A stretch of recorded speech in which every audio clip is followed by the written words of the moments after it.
Hey, I'm Bryan Dulaney, and I went from nearly dead. I had a near-death experience, was completely lost, to becoming one of the 17 people in the world to generate over $10 million through marketing online. And I'm one of the passionate few.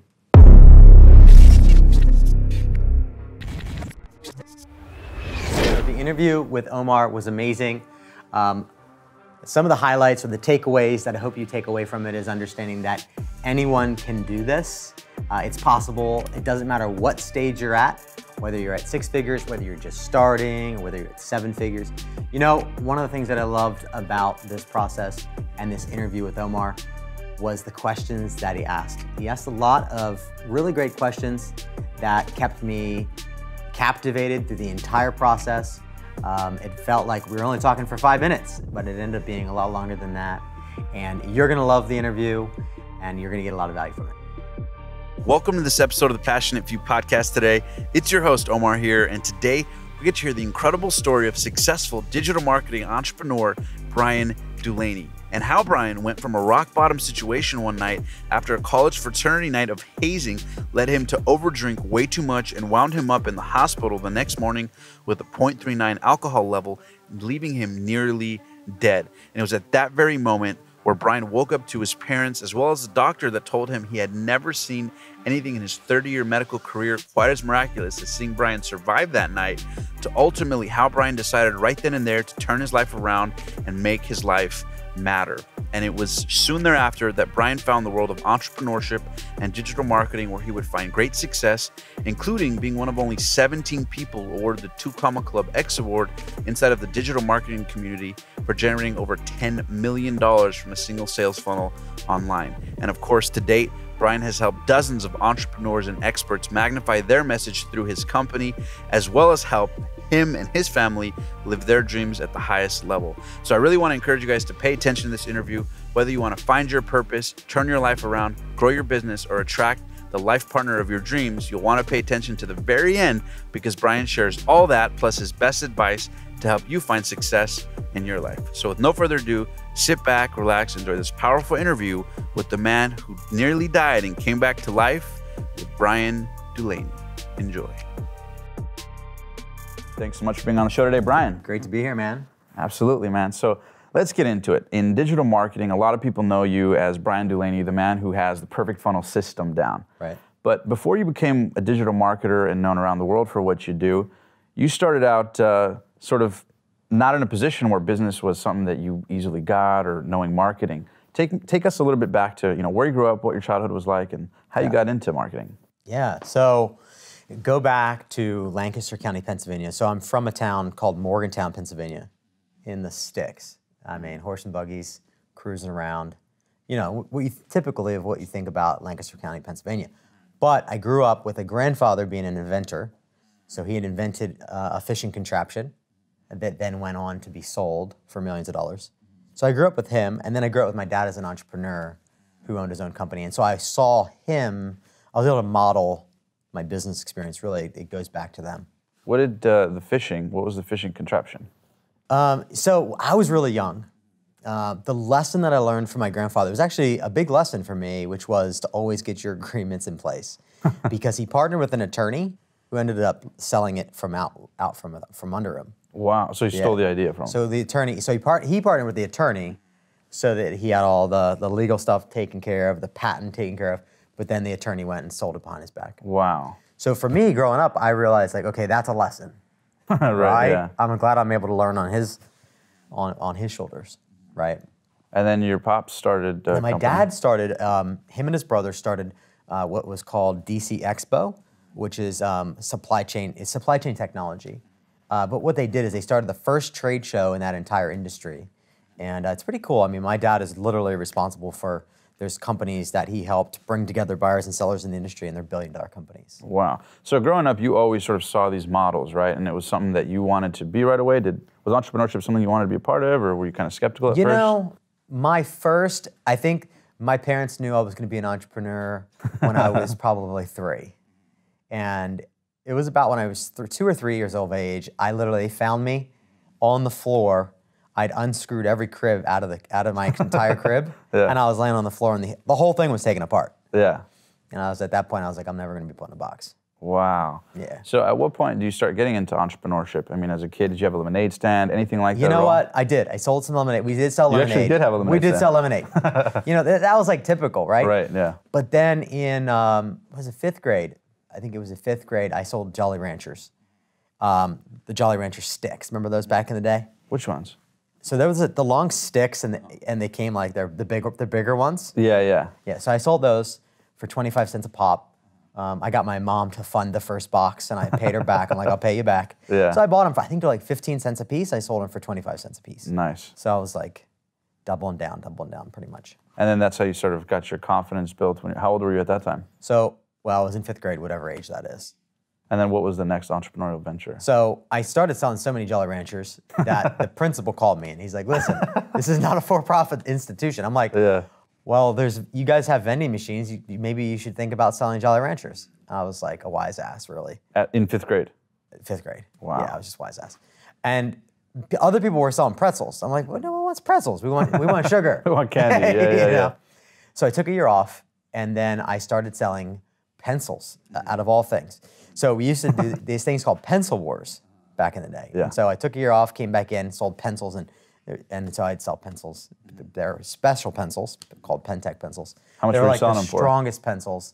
I don't know. I think 50 cents to $1. And how much were you buying them for? But I was buying them for a lot less than that. Yeah. And I was the first guy on the block, and then everyone was like, "Oh, he's making money selling pencils." So then I got some competitors coming in. And then as you start selling this stuff, Pencils were easier to conceal. Yes. I mean, I had boxes and boxes of Jolly Ranchers to the point where my book bag was full of Jolly Ranchers. I was carrying them. Yeah, You know, yeah. that's how much people wanted Jolly Ranchers. The supply and demand right there. The yeah. demand was strong. So then you start selling pencils, and then what are you doing with the profits at that age? Reinvesting it back I just into kept the business? reinvesting it. Yeah. Because Yeah. I would just keep doubling down. So if Yeah. all the profit, then I'd buy 2 boxes, and then 4 boxes, and then 6 boxes. Yeah. And that's something you picked up from seeing your family, sort of how they did things, or was it on your own that just drive It was was there? really on my own. You know, it was I don't remember it being anyone's idea but myself. Like, it was my own kind of idea. Like, I don't know what the drive was at that time, to be honest. Like, looking back, I'm not really sure what the driving force was. Like, I wasn't like trying to save up for like a bike or something. Yeah, You know yeah. what I mean? Or a skateboard. But I was just, I don't know, Just hungry. just hungry. Yeah. And then what's the next foray as you get into high school or middle school? Any other entrepreneurial endeavors? So then I started, I was big into skateboarding and baseball, like through middle school, and then karate. I got my second degree black belt me in too. Taekwondo. Nice, yeah. Later in high school, I ended up getting that, Very cool. which was cool. There's a lot of lessons there Of course, from yeah. that. Absolutely. But those are the primary endeavors that I started making my own. But no entrepreneurship in middle school or high school? Well, the pencils was in middle school, Okay. because 5th grade, and then you go into middle school. 7th grade, yeah. Other than that, I worked in my dad's company kind of under the table. You know, like 13 years of age, I was in there Yeah. stuffing envelopes, working the machines. I remember the first day that Yahoo came online. First day. Dang. I remember that. Did you guys invest in Yahoo? You know, no, we didn't. I don't know why we did it. We weren't big in stock investing, although my dad did Right. plow some funds into some different companies. Yahoo wasn't one of them. But what I do remember vividly back then was like all the domain names being available. I wish I had a little more foresight Yes. on I know. that. Yeah. But I remember my dad was offered like 150 grand for one of his domain names for his main business. Like, someone was like, "Hey, I'll pay 150 grand." My dad was like, "Yeah, hey, I'll do it." But his brother just decided not to, Wow. which I think was a silly decision, because I'll take $8 for 150,000 all day long, Right, yeah, fair Just trade, yeah. rebrand it. Yeah, figure out a different URL. Right. Okay, so then you get into high school and then you're working for your pop's company. And then I know there was some point after high school where you start considering doing real estate, right? Going into real estate investing. Talk to me a little bit about, what your intention was there. I know having a job was not something you wanted, right? You wanted to be self-employed. Right. So talk to me a little bit about what it was like after high school and trying to figure out, am I going to go to college? What am I going to do with my life? Well, I saw my dad. So my dad came from poverty and rose up to a place where we were very comfortable. We're probably, again, this is Lancaster, Pennsylvania. Right. I mean, we're in the sticks here. Right. But we were well off. We traveled. We had more than enough. Like, we Right. were taken care of. We were Right. blessed. So I think seeing that is like, okay, I see my dad. He works for himself, although He has a nice, he had a good size, decent amount of employees. And I really felt like that's when I instilled that entrepreneurship into me, like working for myself. I saw the flexibility he had, being able to travel, being able to take time off, being able to create his own schedule. So I saw that as a young, really young. Yeah, so that sort of planted the seed in you. That planted the seed. Which is very interesting, because we had Ed Milet on the show, and Ed said that, one of the most interesting things about either being middle class or coming from privilege is that a lot of times you don't have that drive or motivation because you're comfortable. Was there ever, a point where you felt that sort of comfort, or not necessarily? That hunger was always there? Not for me, because of my near-death experience, which I'm sure we'll talk about soon. So how old were you when that near-death experience happened? That was 2003. Okay, so I graduated high school in 2002, and then 2003, it was my second year at Slippery Rock University is when that actually happened. And you were studying marketing at the time, correct? I was studying business. I was actually just studying business at the time. Like I wasn't really sure what I wanted to do, and I knew I had to take care of all my, electives and all that fun stuff. And so at that time, I was studying just general business. Okay, so you graduate, go to college, and then talk to us about the famous story, the famous near-death experience that creates the pivot that leads to where you're at today. Talk to us about that. Yeah, so I was, I was at Slippery Rock University, and I had pledged for a fraternity the second year because I had a few buddies in it. One of the guys that I went to high school with, he was in the fraternity. I'd gone to a few of the fraternity parties the year before, and it was like the better fraternity of the bunch on campus. Do you remember which one it was? Athletic, Sig Tau Gamma. Yeah. Okay. So they were the most athletic, they were the smartest, they had, they were like, it wasn't the party group. But Big Brother Night came around. And Big Brother Night, right? Yes. So Big Brother Night came around, and I just, here's all I remember. I remember going through that process, which was, emotional beatdown, and then it's like celebration. So it's all types of emotions. Right. I mean, by the time they turned the lights back on, like, I had like all my other pledge brothers were like, in tears. Yeah, right? Absolutely. I mean, can you talk a little bit about some of the hammered experiences that you're willing to share? From that? Yeah. For me, I wasn't in tears. Like, I didn't get taken down by that.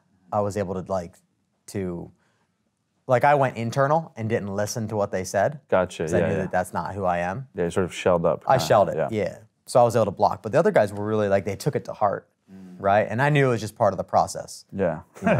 You're just trying to get in the door. Yeah. Yeah. I'm like, all right, whatever. Yeah. If I could punch you, I would right now. Yeah. That's funny. But what happened was, they turned the lights on. Congratulations, blah blah blah, and it's quite the shift in the energy of the room. For sure. It's very coming in. It was very dark. The music was very dark. Shoot, the lights were out, and then you have all these brothers, the older brothers, the brothers that are in the fraternity for a long time. You have them saying all types of negative things. Yeah, breaking down your psyche. Trying to get you to break down. It's very militant, right? I feel that it's a very militant style. And so they turn the lights on, we do the celebration, and they pull the bottles of alcohol out of the freezer, at the house that we were at. So we go from there to another house, and I forget the game we were playing. We were playing some game, and they're like, "Hey, Dulaney, take these shots," and it was 5 shots. I'm like, all right, whatever. So I took the shots. I mean, it was one after another. 5 shots. 5 shots, and that's pretty much all I remember. That's pretty much all I remember. Yeah, really? Until I woke up the next day in the hospital. No way. Yeah. So what did they tell you happened?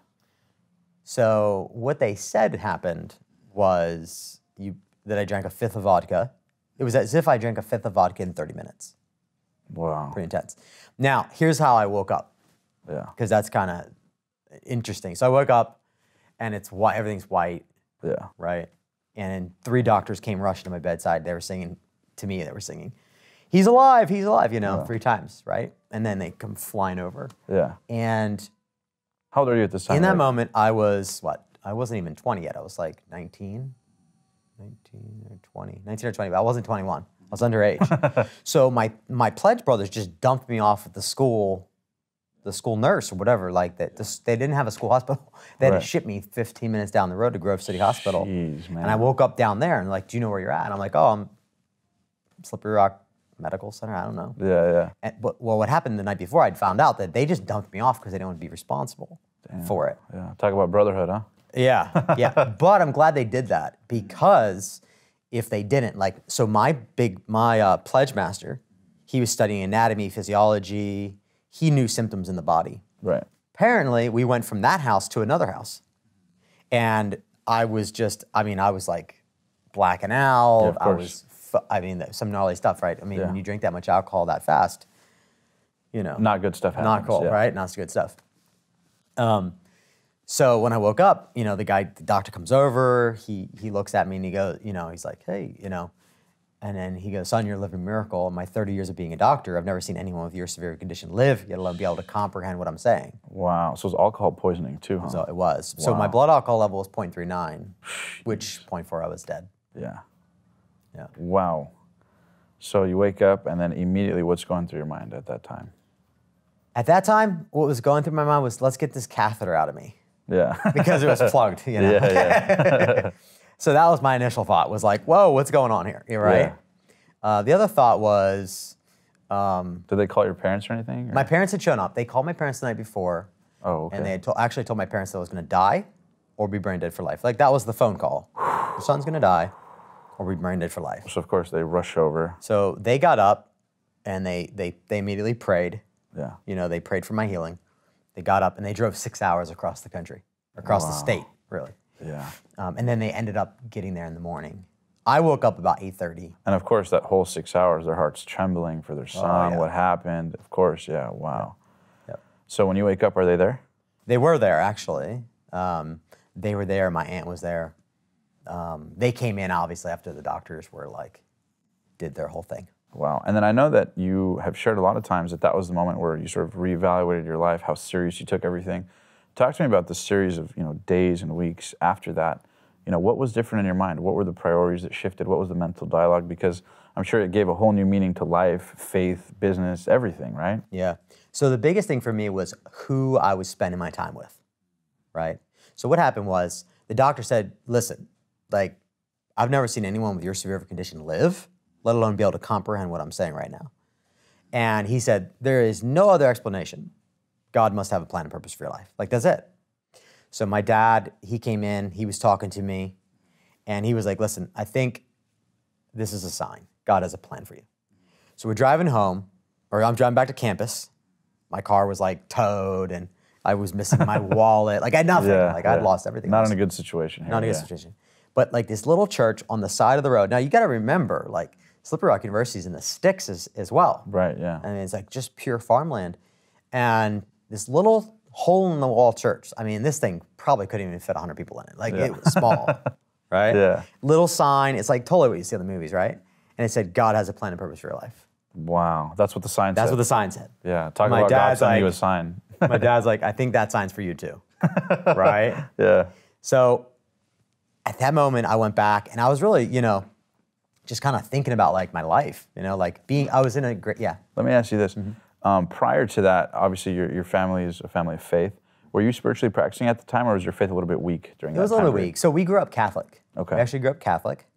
And kind of going into the backstory, there's a whole backstory to that one. But our faith changed. I was always pulled spiritually. Remember when I was in middle school, I actually went to church on my own. It was a Lutheran church. Oh, wow. And I found that to be interesting that I did that. But I pulled my buddy. We lived in a neighborhood with a lot of kids our age. And me and one of my best friends at the time, like, we went to the Lutheran church. And I actually ended up pulling my parents to the church, which is interesting that I was pulled at such a young age to seek spiritual things. Because usually it's the parents that want to take the kids to church. Right. Right? But it was me. So, but growing up, I was Catholic. We went to church, you know, Easter and Christmas, and that was about it. Right. You know? Wow. And it's because of what my parents experienced in the Catholic Church growing up. My dad went to a Catholic school. He got beat by the Catholic Church. Like, when he was out of order, they would smack him with real rulers. Yeah. I mean, anybody who's a little bit older that has been to Catholic schools will have had a story most of the time. That was the dominant culture. That was the culture. That was like the thing that they did. Like, if you get out of hand, they'll smack you with a ruler, or they'll do something like that, right? Yeah. So growing up, and then my mom had she grew up in a scenario where she had something bad happen to her, and she believed that because that had happened to her, that she was going to hell, like she was doomed. Yeah. So growing up, like, it was kind of like, yeah, church is there. We go Christmas and we go on Easter because that's what everyone does. But they were far, like growing up until my teenage years, it wasn't until I was like 15 years of age that we came to faith. Wow, And it as was a family. As a family. But it was first, like what all triggered that whole thing, like our shift in our faith and our belief, was when my dad was driving down the road one day and he heard loud as if someone was yelling in the back of his car, "Seek God."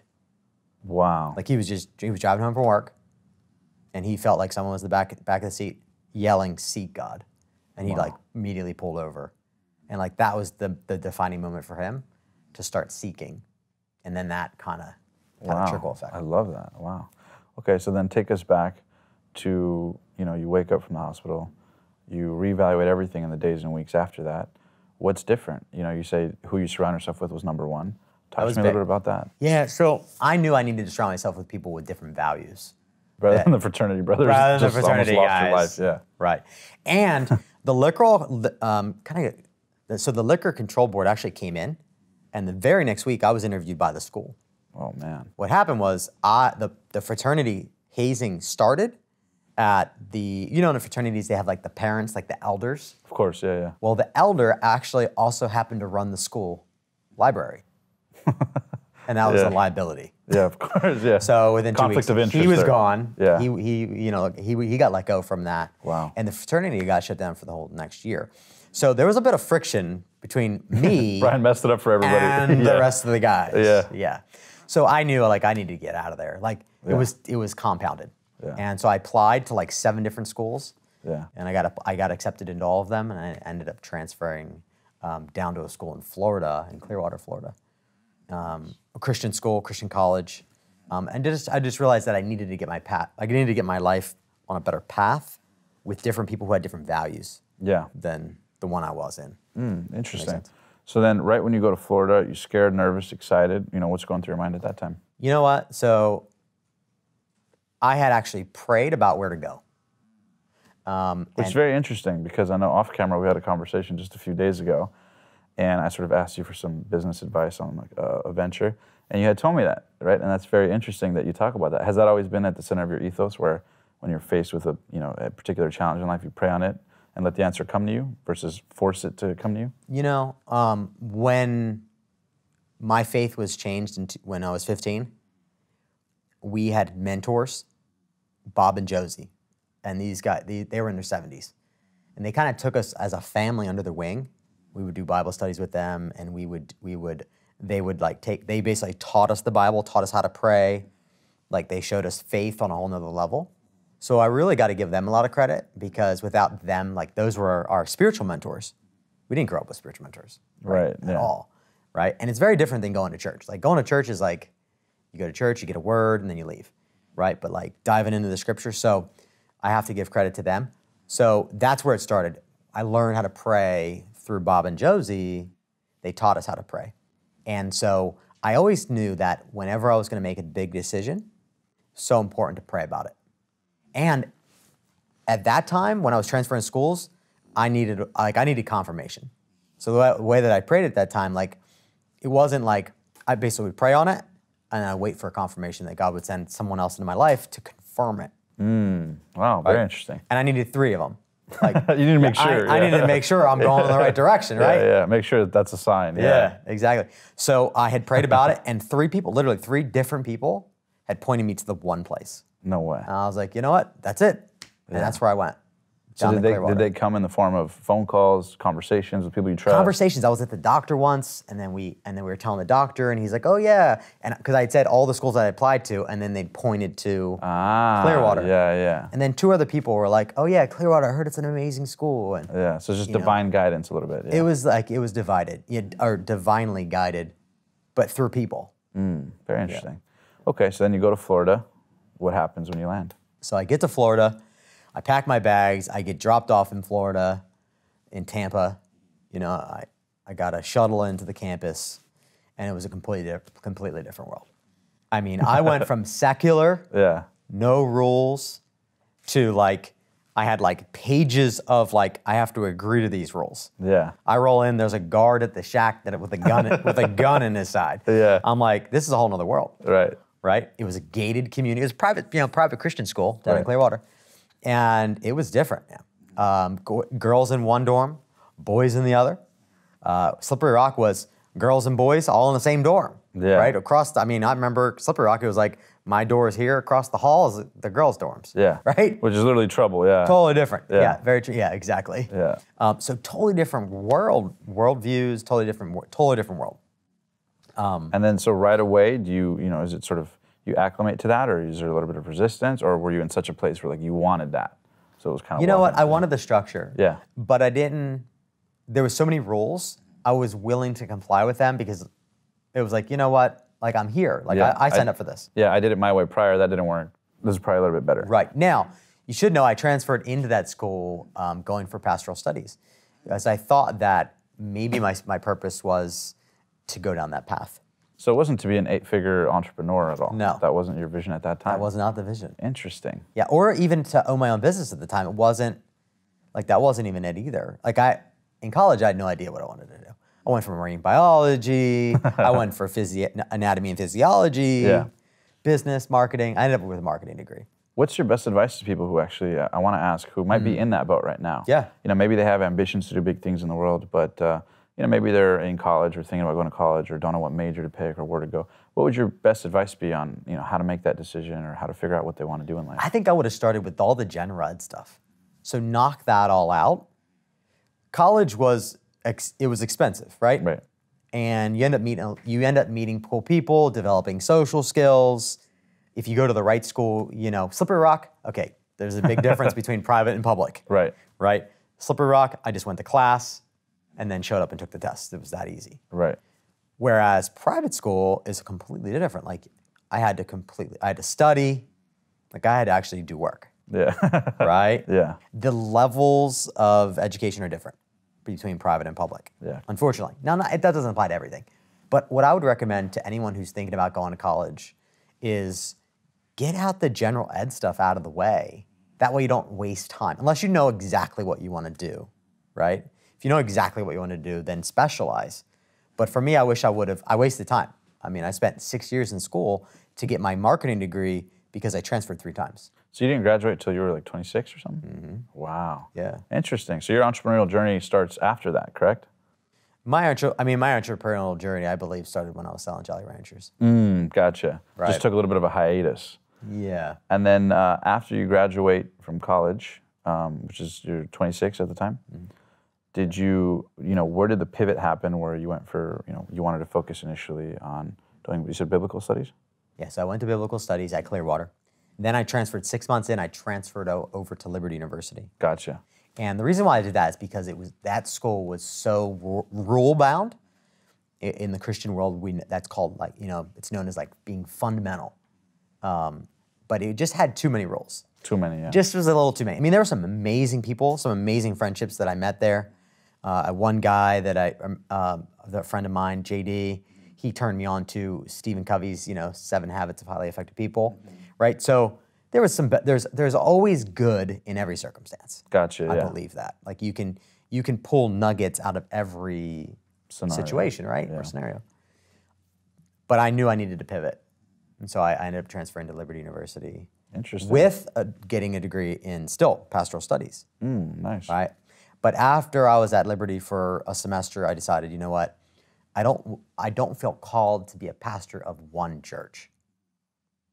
And so then I shifted my degree to marketing because I knew that marketing is applicable to business. If I'm going to be an evangelist, then I'm going to need to be a marketer. Right. Like I knew marketing would come in handy. Right. Any direction that you pivot from. For any direction that I'm going to makes be sense. in. Yeah. And then you get into network marketing, or when did that come about? You know what? So I was in Liberty and I got turned on to network marketing. Amway back in the day. Amway, actually. Yeah, absolutely. It was called Quickstar at the time that I had joined. And then they changed back. So they went from Amway to Quickstar, back to Amway now. But I joined, and that was probably one of the best things that I could have done was join in for that. I have a funny story about that. My buddy and I bought All the products? $5,000 worth of energy drinks. We were going to give them out on campus, and and build a team. We got shut down by that because Pepsi has the contract. Gotcha. So we ended up consuming 5,000 or just giving away the drinks. So did you end up doing well in network marketing, or just reaping the benefits of the personal development mindset, team building? I did fairly well. Not in Amway. I ended up joining a company called LifeWave, and we were like one of the top, fastest growing sponsors. We came out to San Diego, I think it was at the time, for a conference. But I did pretty well in network marketing, but I just didn't stick with it. The just wasn't fulfilling, or it just wasn't. Yeah, it just wasn't a right fit. So, but network marketing, the beautiful thing about that is it opened me up to personal development. So I read Og Mandino, Greatest Salesman in the World. Yeah, Og Mandino's amazing. Great book, love that. Think and Grow Rich. And that just took me down the rabbit hole. I mean, from one book to the next. I consumed, I didn't date for 2 years. I was just passionate about growing, learning, I love figuring that. things out, And then at that point, is the seed planted in wanting to do online stuff, online marketing? No, not right away. So I went from personal development, this personal development journey. I mean, I was Tony Robbins, and all these things, all this stuff, right?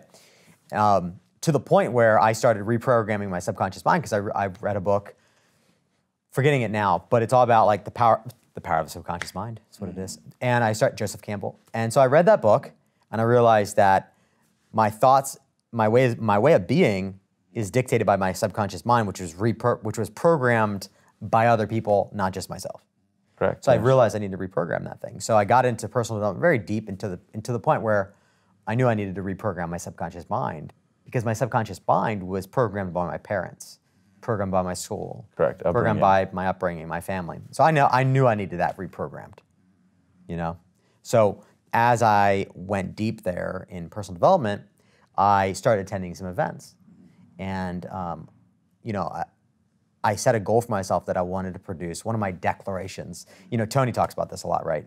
Is he started me on my path of creating I call them morning rhythms now. Rituals. Back in the day, I called them morning rituals. Now I call them morning rhythms. And you do them every single day? Every single day. What are some of them? And I have a few. Yeah. Yeah. Well, for me, I call it Rise and Energize. So for years, I would get up and do water, green drink, or coconut in my energy blend, mix them together and pound it down. Because you wake up in the morning, you're dehydrated, right? So it's good to get water in there, or lemon water, right? So it's a combination. Sometimes it's nice to switch it up. So, right. But for me, Rise and Alkalize, movement and exercise, get on the rebounder, jump on the rebounder, go for a walk. I'll walk around the neighborhood and do declarations, right? That's another one. I love that. I call it powerful declarations. And so in the beginning, when I didn't really truly understand the power of declarations and the way in which to do them, now I have a much deeper understanding. This is more than a decade ago, right, when I started this. But the declaration that I'd created at the time was, I am powerful, prosperous, and productive, producing $1 million a month. Now, looking back on that, I realized that was coming from a place of lack. And so I would reframe that differently. But my goal at that time, this was college, I wasn't generating, I was a personal trainer in college. Yeah. I mean, I was just doing personal training on the side. Yeah. And I was, you were not making $1 million a month. Loans, so I wasn't making $1 million a month. Yeah. Shoot, I wasn't even making $10,000 a month at the time. Yeah. But I had a vision for $1 million a month. And I knew that I needed to get that into my subconscious mind. I needed to reprogram my way of thinking about money. Very interesting. So how would you language it, knowing what you know now, where you probably do an excess of that? Mm-hmm. What would you do differently? How would you verbalize it differently for people who want to start and go, well, shoot, that worked for him. Maybe I could start my own declarations. What's a more powerful way to word it, to program your subconscious? To me now, coming from a place of who we are created to be, for example, I am love, right? That's a much greater declaration because we are created in the image and likeness of God. We are created in love by our parents, right?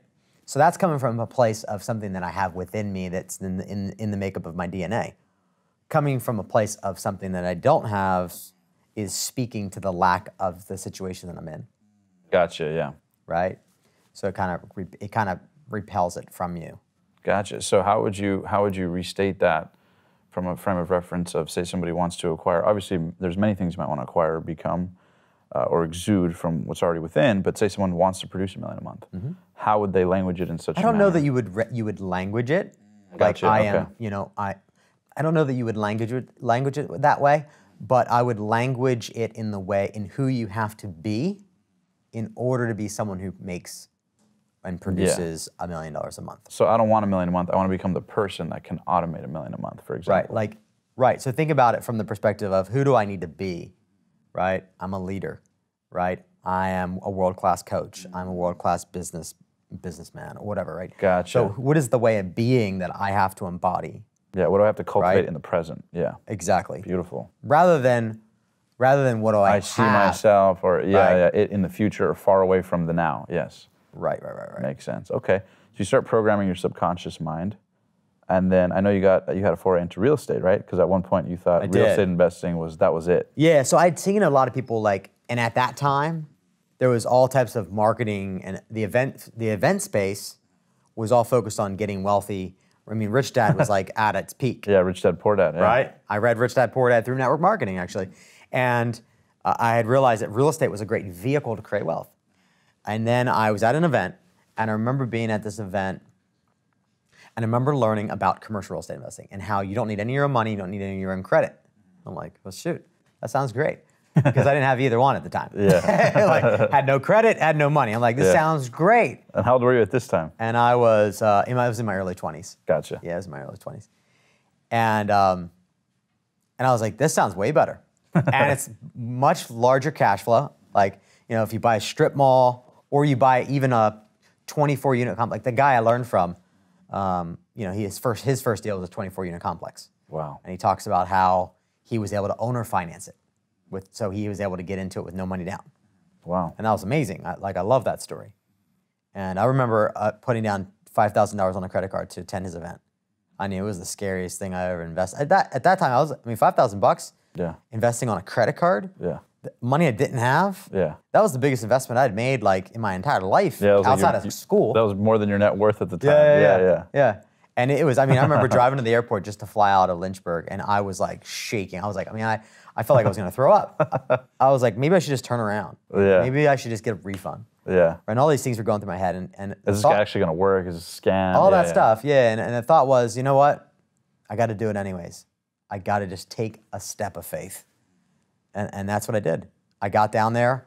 I ended up learning some amazing things. It was a great boot camp. It was workshop style boot camp learning, and it was great. And from there, I brought it back to Lynchburg, and we had actually started the first men's fraternity at Liberty, but it was a Christian brotherhood. We couldn't call it a fraternity. It was called a brotherhood. And so a couple of my guys. There's the marketing in play, right? Yeah. Yeah, exactly. Can't name it a fraternity. There's good copywriting right there. Right. Yeah. So I recruited a couple of my guys to start hunting for deals. So I taught them how to hunt for deals because I didn't have time to hunt for deals and go and do every part of the deal. Right. And I remember, we were hunting, we were scouring properties all over the country. And I remember going to a big real estate convention out in Vegas, 50,000 people. And it was real estate, commercial real estate investors. It was massive. Some of these booths were just, they're $1 million booths just for the booth space. Wow. It was cool. It was really eye-opening. But I met a guy who I'd contacted by looking for properties, and he had a portfolio of properties that were like so in commercial real estate, if you're looking to get into properties that are underperforming, you're usually looking for properties you can improve the performance of. You're looking for properties that are like 70%, 80% performing at, at their levels of performance, right? That way you can come in, you can do some stuff to it to increase the performance. Yeah. If you increase performance by 10%, you can make a lot of money that way. Profitable, yeah. Yeah. So I sat down with this guy, and I went into this guy's booth, and he had a very modest booth, but he was decked out. The guy was like in his 80s. And I remember sitting down with this guy, and he's like, man, he's gentle, kind, and but you could tell very wise, right? And he looked like $1 million. And so he said, why do you want to get into commercial real estate? And I'm like, well, I want to create wealth through commercial real estate. And he said, but why now? Now is the worst time to get into commercial real estate. The economy's about to tank. He goes, I've been doing this for however many years he's been doing it for. He's been doing it for a long time. He said, I've done over $1 trillion worth of real estate. He had done deals with Donald Trump, and he had done deals with all types of people. Yeah. Wow. $1 trillion. Trillion. I mean, the guy's done $1 trillion in transactions. Wow. It's a lot of real estate. Oh, right? yeah. And he goes, yeah, you should go work for a company and learn on their dime. I'm like, but I don't want a job, right? So that like completely changed my outlook on commercial real estate investing, and I wasn't looking for a job. I was looking for an investment vehicle. That make sense? Yeah, yeah. You're looking for a cash flow vehicle. Yeah. Yeah, I'm looking for a cash flow vehicle to hit my income goal of $1 million a month, right? So did you always? I want to ask you about that because you bring it up. Was that always something at the forefront of your mind? Was that something you were always writing down? $1 million a month, $1 million a month, $1 million. You know, at Liberty, I was blessed to have Jerry Falwell, Sr., who started Liberty University and grew it to be one of the largest Christian universities in the world. And 3 times a week, I got the privilege of hearing him speak. Wow. During what's called convocation. And one of the things he always said was, number one, he said, my vision is to have the #1 largest Christian university in the world, playing at the Division I level, producing athletes that go pro, and he wanted to have 50,000 kids attend Liberty University on an annual basis. And he was fortunate, before he passed, to actually have that happen. All of them. All of those goals had happened. Wow, that's incredible. Yeah. So that was cool. You saw it as it was manifesting. Yeah, but he's like, oh, you got to have a big, hairy, audacious goal. And he helped me, really another one of my mentors, and indirectly, like I didn't pay him to mentor me, right? Right. But indirectly, by being at Liberty, I was able to catch what he was laying down, and he thought so big, right? So for me, it was like, I'd seen my dad run multi-million-dollar operation. So for me, that was like, it wasn't a foreign that was a thing. ceiling, yeah, right? Like that $1 million, like a couple $1 million a year was like, that was common to me because my dad had done it. Yeah, yeah. So it wasn't sexy. 2 or 3 million wasn't sexy. Right. Like I wanted the next level. I was like, well, what's the next level? It's Yeah. like, well, $1 million a month would be nice. Not a bad place to start. Yeah. Right. Yeah. So then from there you go on and pivot then, right? Because then you realize, okay, real estate probably isn't the vehicle. What's your next move? So my next move was, I started studying, as I was on this personal development journey, I ran into Joe Vitale, and I started reading his stuff. Then I read into Yannick Silver, old school marketer, direct response guy, and I ran into his material. And then eventually I ended up joining this 30-day challenge to make it was all about how to make your first dollar online in 30 days or less. And that's what got me in. That was like the thing that got me in the game. Yeah. I joined, it came 2 weeks late, right? I missed I missed the ads, right? Yeah. I missed the emails and I missed the ads. Yeah. But I joined and I had to catch up. So I'm really big about if I'm gonna learn something, I gotta execute it. Like I'm really big on execution. Like my tagline for years was take action and get results. Because that's what it takes.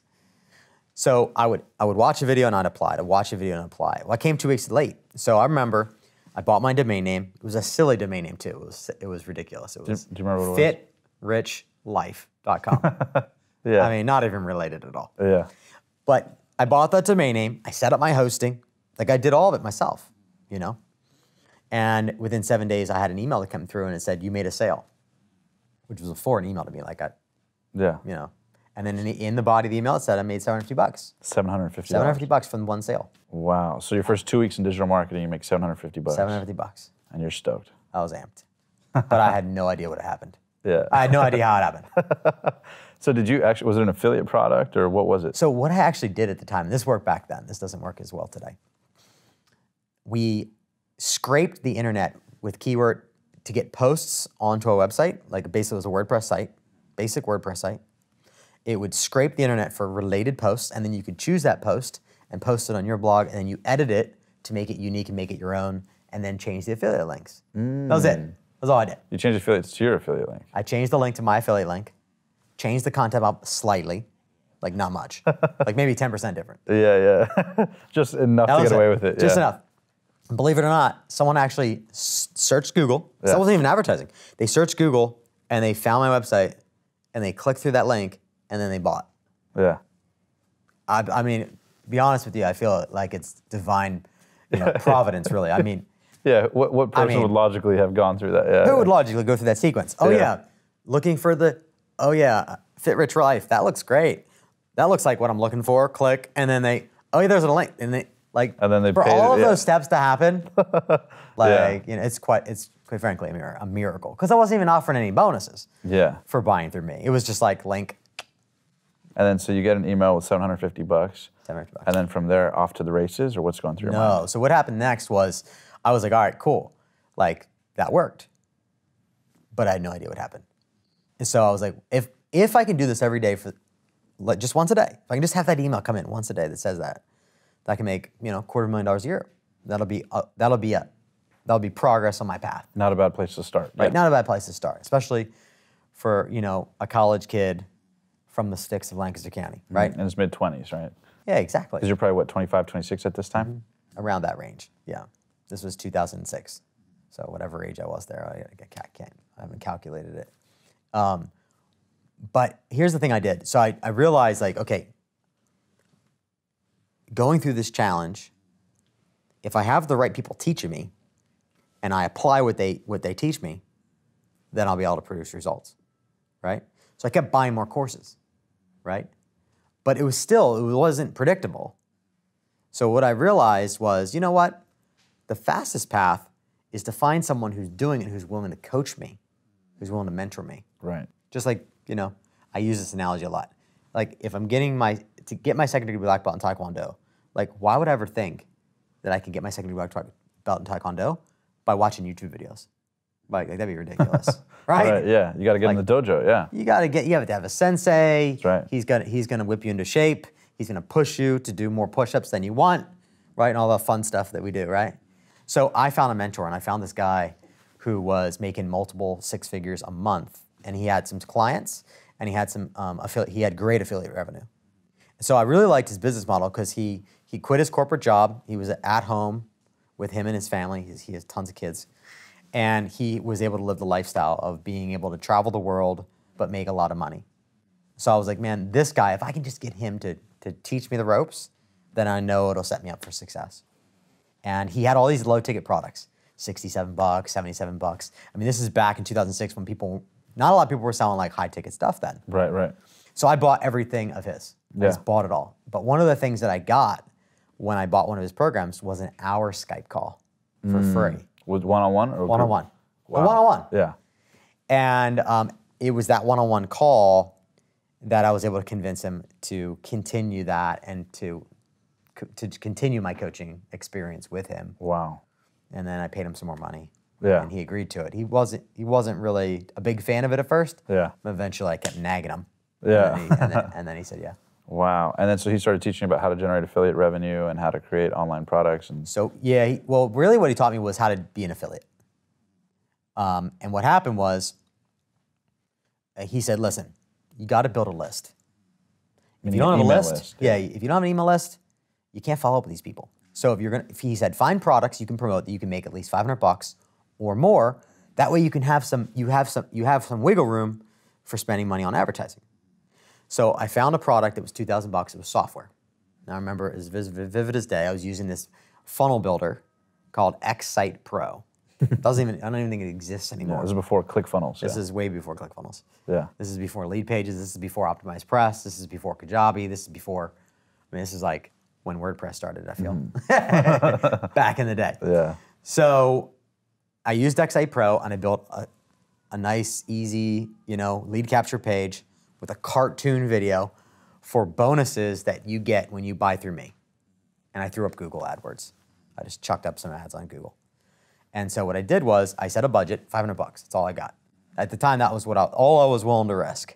Again, this was on a credit card. Right. So I was like, this is all I'm willing to risk. I hope what James is teaching me is actually going to work, right? Sent the traffic. But the problem is that the cart, it was product launch style. So I was driving traffic to my opt-in page, which sent traffic over to their opt-in page, right? Ah, gotcha, yeah. So for the first couple days, I'm spending money, I'm building a list, I'm seeing my list grow, but I didn't see a dime.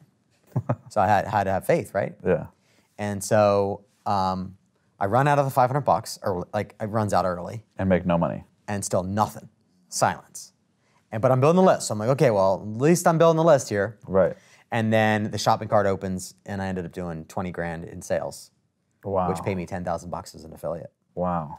So right then and there, and this was, I had graduated from Liberty and I'd gone on to my, to get my MBA. So I went into my MBA program for entrepreneurship. I actually went into my MBA for entrepreneurship. And I was in that, and at that moment, when I made $10,000 in like 3 days or whatever it was, I was like, you know what? I'm making more in less than a week than these teachers are making in the entire month. Right. I was like, it's time for, I'm out. Like, it's time for me to focus on what's working. Digital marketing, yeah.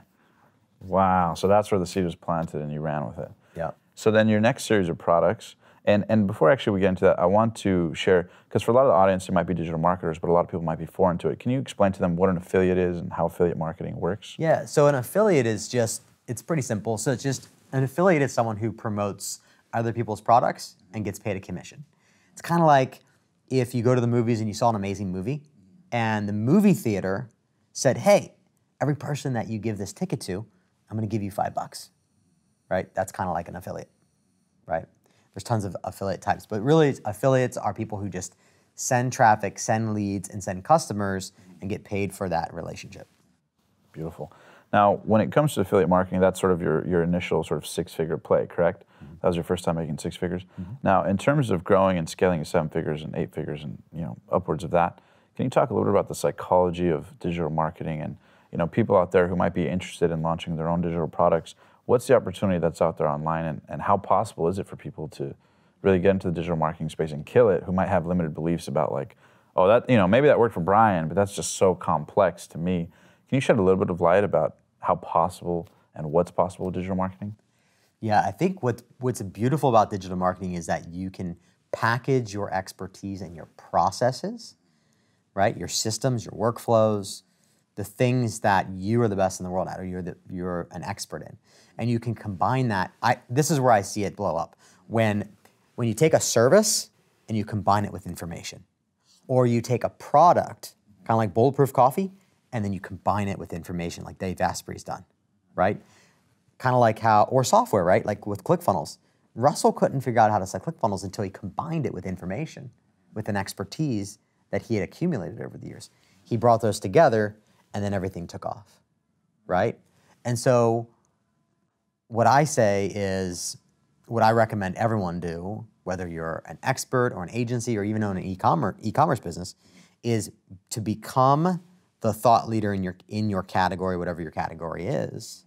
And that starts by creating information products around whatever it is that you're an expert at.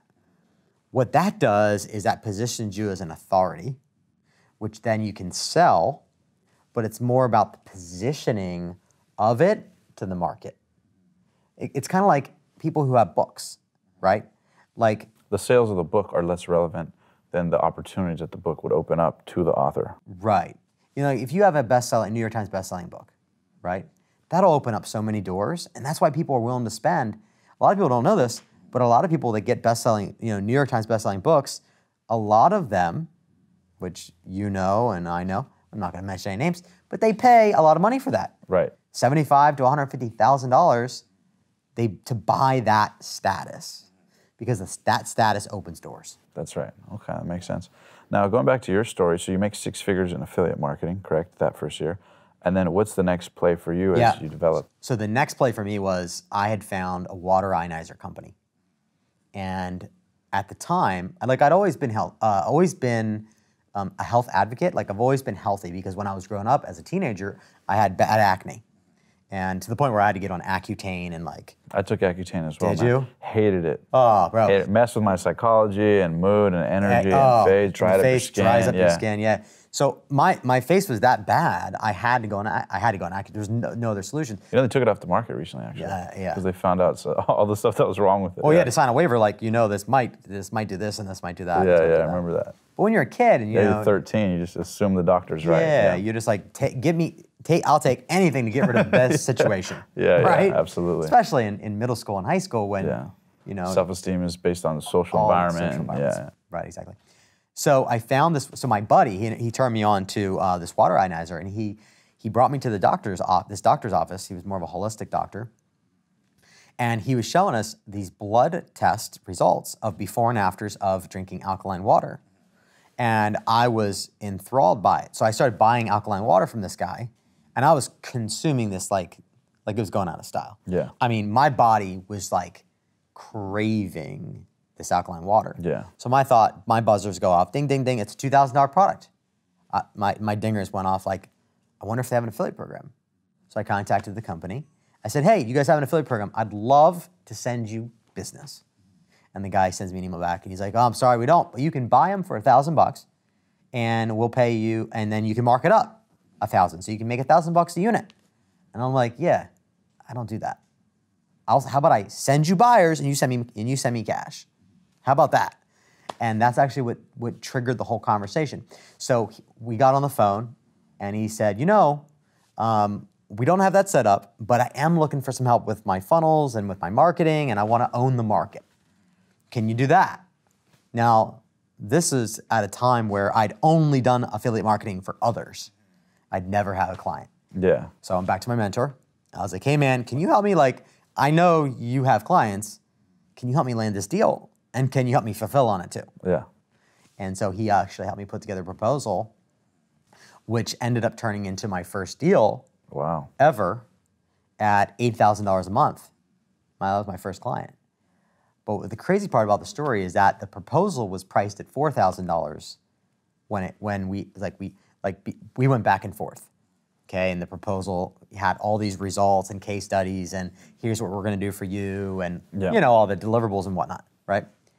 And it was $4,000 a month. And I remember it was around Christmas time, and I remember being at home with my family, and I remember my mentor texted me on Skype, and he was like, don't send it, fish for whales. And I'm like, what does that mean? And he's like, make the price 10K a month. And I'm like, how do we go from 4 to 10? Okay, well, we need to rewrite the proposal. Right, yeah. Right? Yeah. And he's like, no, nothing's changing. The results are going to be there. They're going to produce millions of dollars. Make it 10K. And I was like scared, shitless almost. Yeah. I was like, there's no way. How do you go from, who's going to pay me 10K? My beliefs. Who's going to pay me 10K a month? Talk about limited beliefs, yeah. Oh man, all these limiting beliefs are coming up. And I remember my dad, he just was like, I had knots in my stomach. I was so nervous, Yeah. Like that was a big deal for me. I'm like, if I could just get $4,000 a month, and I give my mentor 2, and I'll keep 2, Yeah. That's how limited I was thinking at the time. Yeah. And so my dad goes, you know what? The worst thing he can say is no, but the best thing he says is yes. And if he says no, then you can negotiate. And I'm like, yeah, that's a good point. He's like, just send it, 10K. So I sent the proposal, and he emails me back 10 minutes later, hey man, let's jump on a call. And then he ends up saying, I can't afford 10K a month right now. It's a little bit steep. He's like, but would you be willing to do 8? And I said, well, I got to talk to my business partner about that. I'll call you back. And of course, we took it. Yeah. Wow, very cool. And then the deliverables, you figured it out? That wasn't too much of a stressful situation? It wasn't, because he had the systems dialed. He had the processes dialed. At the time, I don't do this now, but I hired a guy in the Philippines to help with some of the WordPress development. We're doing a lot of what we were doing was we were ranking. The whole objective was we created basically a ton of review sites to control the keywords. It was very SEO focused. No, I love that. And I think too, that story shares two things that I think listeners or watchers of this interview should take away. Number one, the power of a mentor. True. And number two, the fact that when an opportunity presents itself, even if you're scared or have limiting beliefs, take it. Go for it. Right. Can you talk about how important having a mentor was to taking you to where you're at now at over $1 million a month, obviously, but can you talk about how integral having a mentor would be and where you think you would be if you didn't have a mentor? Oh, man. Because I have several mentors even to this day. Likewise, same, yeah. People that stretch me and make me think bigger. And so it's always, you are always your greatest worst enemy, your worst greatest enemy or whatever, however they say that, right? And so what I notice is that if I don't have other people in my life to give me perspective or who are thinking at a different level, then my own way of being, my own thoughts will always get in the way. Yeah. Right? Makes sense. Yeah. So it's so important. It's kind of why I tell the story about, having a second degree black belt and getting a second degree black belt in Taekwondo. It's like I had a sensei, right? Like I would have never got my second degree black belt in 7 years. It took 7 years to do that. But that would have never happened without a mentor essentially. I mean, he's a mentor, right? Right. Someone who's guiding, who's pushing, who's challenging. And who's been there before, yeah. Who's been there before, right? So for me, my first mentor was, clear back to when I started, and I'm really grateful that I had the foresight to even jump in and make that investment. Because what I see a lot of people do today, like I talk to a lot of people, and what I find a lot of people do is they'll be willing to buy courses, and they're willing to learn from other people, which is great. Like that's like buying books at Barnes & Nobles or buying books on Amazon. Like that's great.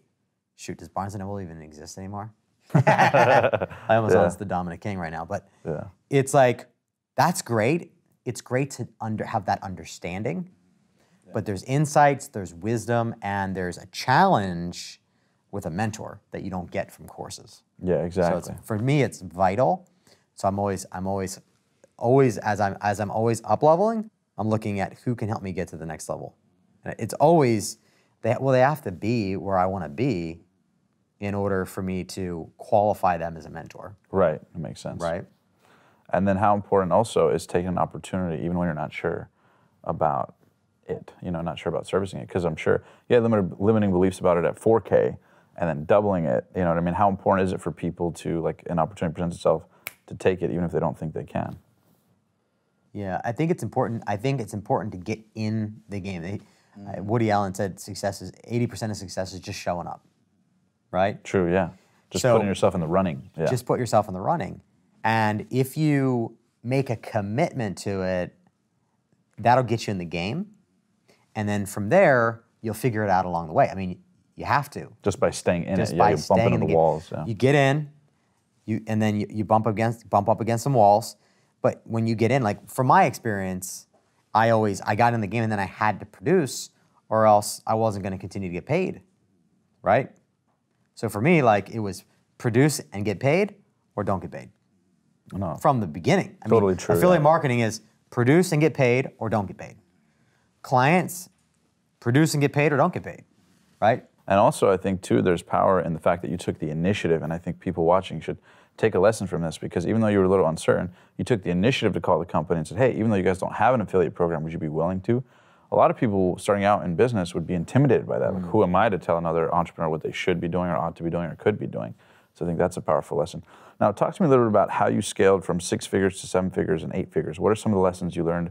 First question, going from 6 to 7 figures, then from 7 to 8 figures, because there's different levels of lessons, I'm sure. Yeah. So there's a lot of lessons. Yeah. Right? But I will remember when we were doing multiple 6 figures, okay? Like mid 6 figures. We hadn't cracked 7 figures. And I remember filming a video. And in that video, I had made a declaration that I am producing over $1 million a year as a digital marketing consultant. Now, I never put that video out, but I had practiced that script, I had spoke that script, and I had put it out there. And literally, within a couple months, I was over 7 figures. Like, it's really wild. Like, very interesting. When I hit that, I looked back on that, and I was like, that's interesting. I never actually published that video, but I made the declaration, and I put it out there as if I was going to put it out there.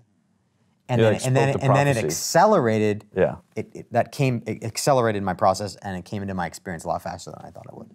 Very interesting. Now, to get more specific, how important is it to actually know the path ahead versus being in the game?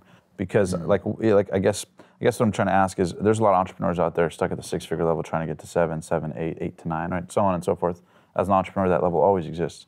But from 6 to 7, what was the psychology that needed to happen? Was it the tactical stuff in the game, or was it really just the pressure of, I got to get to 7, and putting enough pressure on yourself forces you to figure it out?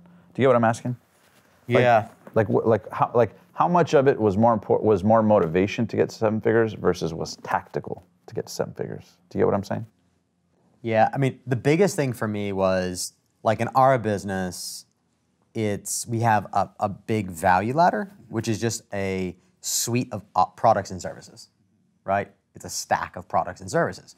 Whereas we're not selling $10 items. Right. Right? We have bigger packages, right? So to get to 7 figures, it doesn't take as much to do 7 figures a year. Yeah. Right? And that's a big thing. I see a lot of people who want to get to 7 figures, but they're selling trinkets. So it takes a while. Right, yeah. Right? Yeah. Like if I'm selling, $10 wooden ball, balls, I mean, it's going to take a while. Yeah. Right? So for me, man, it wasn't that I was driven by 7 figures. Because going back to Liberty University, when I died and came back to life in 2005, I had awakened to my purpose, which I began to get visions of speaking on stages of stadiums. Like I would get them when I was dreaming. I would get them when I'm walking. I mean, even when I close my eyes, I can see it, right? Even though your current reality didn't Even match. though my current reality didn't match at all. And the word that I had received in 2005 was to share your story and help other people share their story. And I didn't know, I mean, it was a couple years ago that I really figured out what that actually meant. And that's through helping other people share their expertise. Am I fulfilling my purpose, which is to sharing my story and helping other people share their story, right? For me, what pulls me, I mean, it's a real pull, is that vision becoming a reality. And who do I need to become in the process to stand on a stage with a stadium of 30, 40, 50,000 people, right? Yeah. Back in 2005, when I was at Liberty University, I wasn't in a state of being, right? I hadn't developed the character, the skills, the communication ability discipline that I have now. I wasn't worthy of standing on that stage at that time. I mean, I was worthy, but I hadn't developed the acumen to be there, right? Makes sense. So for me, yeah, I had a declaration of producing $1 million a month, right? And that's all great. But for me, what gets me out of bed in the morning is the impact, and it's the pull of the vision that I had received, that I was praying on.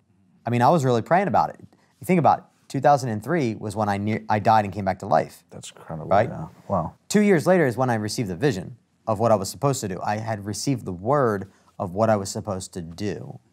And that only came because I went super deep into the word, into scripture, and into prayer.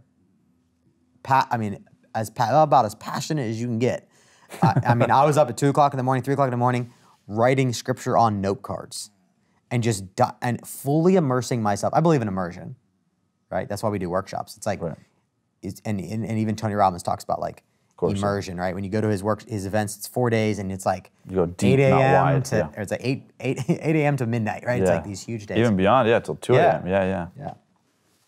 So for me, the pull is its impact.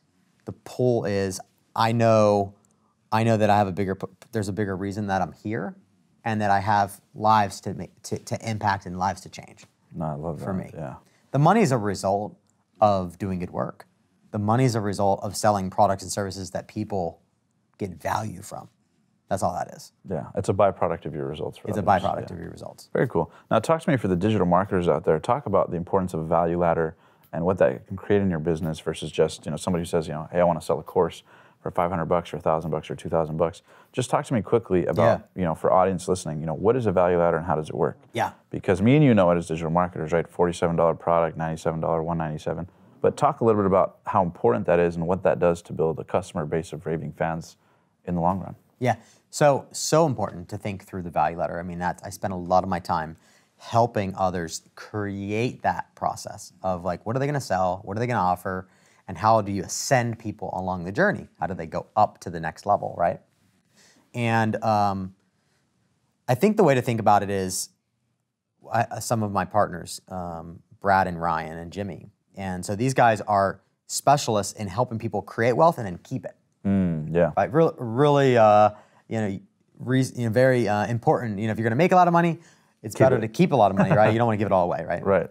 And so one of the things that they had a mindset coming into a conversation with me was, okay, Bryan, if we can just break even on our front end, we'll be happy. And that was a really interesting mindset to have, because I've seen a lot of people shoot themselves in the foot by thinking that they're going to launch a webinar, they're going to sell a course, and they're going to become millionaires. Now, you can do that, right? You can do that. But there's a lot of unknown factors that go into producing a course, advertising that course, right? And all the expenses that come around that. And the time, effort, the stress. time, the effort, the energy, the team that you need. If you're not, I mean, doing it all yourself is silly. Particularly if you don't know what you're doing up front, yeah. Right. Now, if you have an expertise in it, then great. But most people don't have an expertise in tech and copywriting and storytelling, all that stuff, right? Right, yeah. Right, design, that's a whole other animal. Yeah. Right? So they had a really great mindset, which was, if we can just break even on, and so knowing where your point of break even is and being willing to break even on your front end. I've done webinars with guys in the past where they have a $1,000 product and they're like, they needed to make $1 million selling just a $1,000 product. And I've seen that like kill so many projects because they're not thinking about the back end, right? So my cash flow guys, they were able to go from zero, literally from zero, and they were already in the game. They'd hired amateurs. They're in Russell's mastermind with me. They were already in the game, but they hadn't cracked the code. We sat down, we mapped out their path, their value ladder, if you will, and they did over $10 million in 7 months. Wow. It's because they have a well thought through process in which people can ascend. And for them in their business, it's a webinar, which is a great way to build a relationship. It's one of the fastest ways to build relationships online because you have an hour. Even if they don't buy the product at the end of that particular initial webinar or whatever. Oh yeah, for sure. Because that's another biggie. Most people think that they need to monetize. I need to do a webinar. I need to make money on it right now. Well, that's just. I mean, you gotta understand. They're not all fast starts. They're not all ready to give you money. Yeah, short-term thinking. Yeah. Very short-term thinking. So when you build a webinar, understand that you're gonna have people that are gonna buy from you weeks and months in advance. And I have to show clients that a lot of times. I say, take a look at this. We'll have, let's say we do a webinar. We have 10 people buy. Out of those 10 people, we'll have 3 of them that have been on the list for at least a month, getting emails. Yeah. Every day or every other day, however much content there is. I'd be like, look, if it wasn't for these emails being dripped on them over the course of 30 days, 60 days, 90 days, this person might not have purchased. But it was through the relationship building process, that constant value add, now they're comfortable with making the decision to make an investment. Does that make sense? Yeah, yeah. No, that makes sense. So that's biggie. And then how about in terms of going from, a $47 product to a $97 product? Where is it where, it's too much of initial products, if you will? Because I know back in the day there was ebooks selling for $47. Now most of the time ebooks are free, right? Right. Or you do a free book with purchase, just sort of get people familiar with your content, value add. Is there any limitations on what, Bryan Dulaney, in your experience, would say are important to have for initial product offerings before a 1K, 2K course? Or does it just depend on the nature of your product and business? I would say it's the nature of your business, but if you're an expert, I would say you create a signature proprietary process, okay? We're creating a new one now. And we're creating it for our team so we can scale that service. And then we'll do a webinar and sell it to the public, right, as an information product, where they can train their teams or they can train themselves. And then the ascension model is we can do it for you. Does that make sense? Yeah, done for you services at a premium, obviously, right. Yeah. Now, I like, you can go straight to a webinar, to a course sale. That's totally fine. You could also sprinkle in a lead magnet, like a free report, or a checklist, or a blueprint, or a quiz, or something that's ebook, free, right? What that does is it drops your lead acquisition rates, right? Now you can then back end a webinar. So you say free lead magnet. I was just on the marketer's cruise this past week with a guy who's doing $80 million a year, and literally his process is lead magnet, webinar, sale. What was the product? Bro, that's kind of old school. Yeah, it was like a high-ticket course or something? He has an outsourcing company with over 500 employees. Gotcha, yeah. So he kind of sells people into that package. Wow, very cool. Now, how about going from 7 figures to 8 figures? What are the different lessons? Or is that just a matter of scaling what you just explained from the 6 to 7? For me, it's having clarity about your value of services. And I think the biggest lesson is get really good at something and just be the best in the world at that thing or those few things.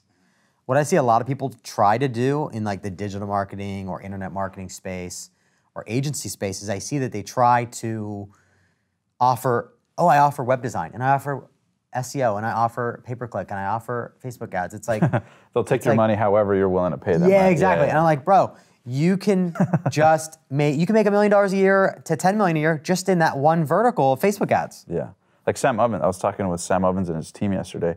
They were saying that it's for the last 6 years, they've done, I think it was 30 million now. But they said it's one product, one funnel, one thing, and it's just that focus. So it speaks to what you're talking about, yeah. Yeah. So for me, it was all about refining our processes. And really, everyone has to go through their own journey of refining their own processes, right? But then it was just having those signature products that you put people through that produce raving fans. Right? So the way that I look at it is we have a value ladder of offers, products, and services, right? Offers are products and services. So you have a value ladder of different products and different services. Some free things, right? Like free webinars or free reports or blog posts or even, Facebook videos or YouTube videos, like, that's free stuff, right? And then we've got low ticket products, $9, $37, $47, $197, right? And then from there, we've got, $15,000 or $7,500. Yeah. And then we've got higher ticket than that. But I'm always looking to produce as many raving fans for each product that I can, and let the fan speak for the product. Mm-hmm. Let that scale the business, essentially. Let that scale the business. But I think it's a lot easier to scale to 8 figures. Number one, it's a lot easier to scale to 8 figures when you have high ticket. Yeah. Right?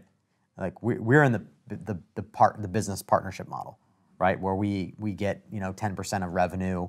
So if we're doing if we're helping a company go to say $1 million to $10 million, well, 10% is a good chunk of change. It's a lot easier to scale to 8 figures that way. Right. Yeah. Right. This is about playing a bigger game in a sense, playing the same game but just playing with bigger teams or bigger players. Right, Gotcha. exactly. And earning your keep to produce results at that level. Exactly. That makes sense. Now, last question I want to ask as it relates to digital marketing for people out there who go, damn, I might want to get in the game, or maybe people who are already in the game and might be interested in working with you, or whatever their vision is for what they want to do. Can you talk lastly about how important it is to serve a market, right? I'm sure being in the digital marketing space over a decade now, you've seen products that work, products that don't work.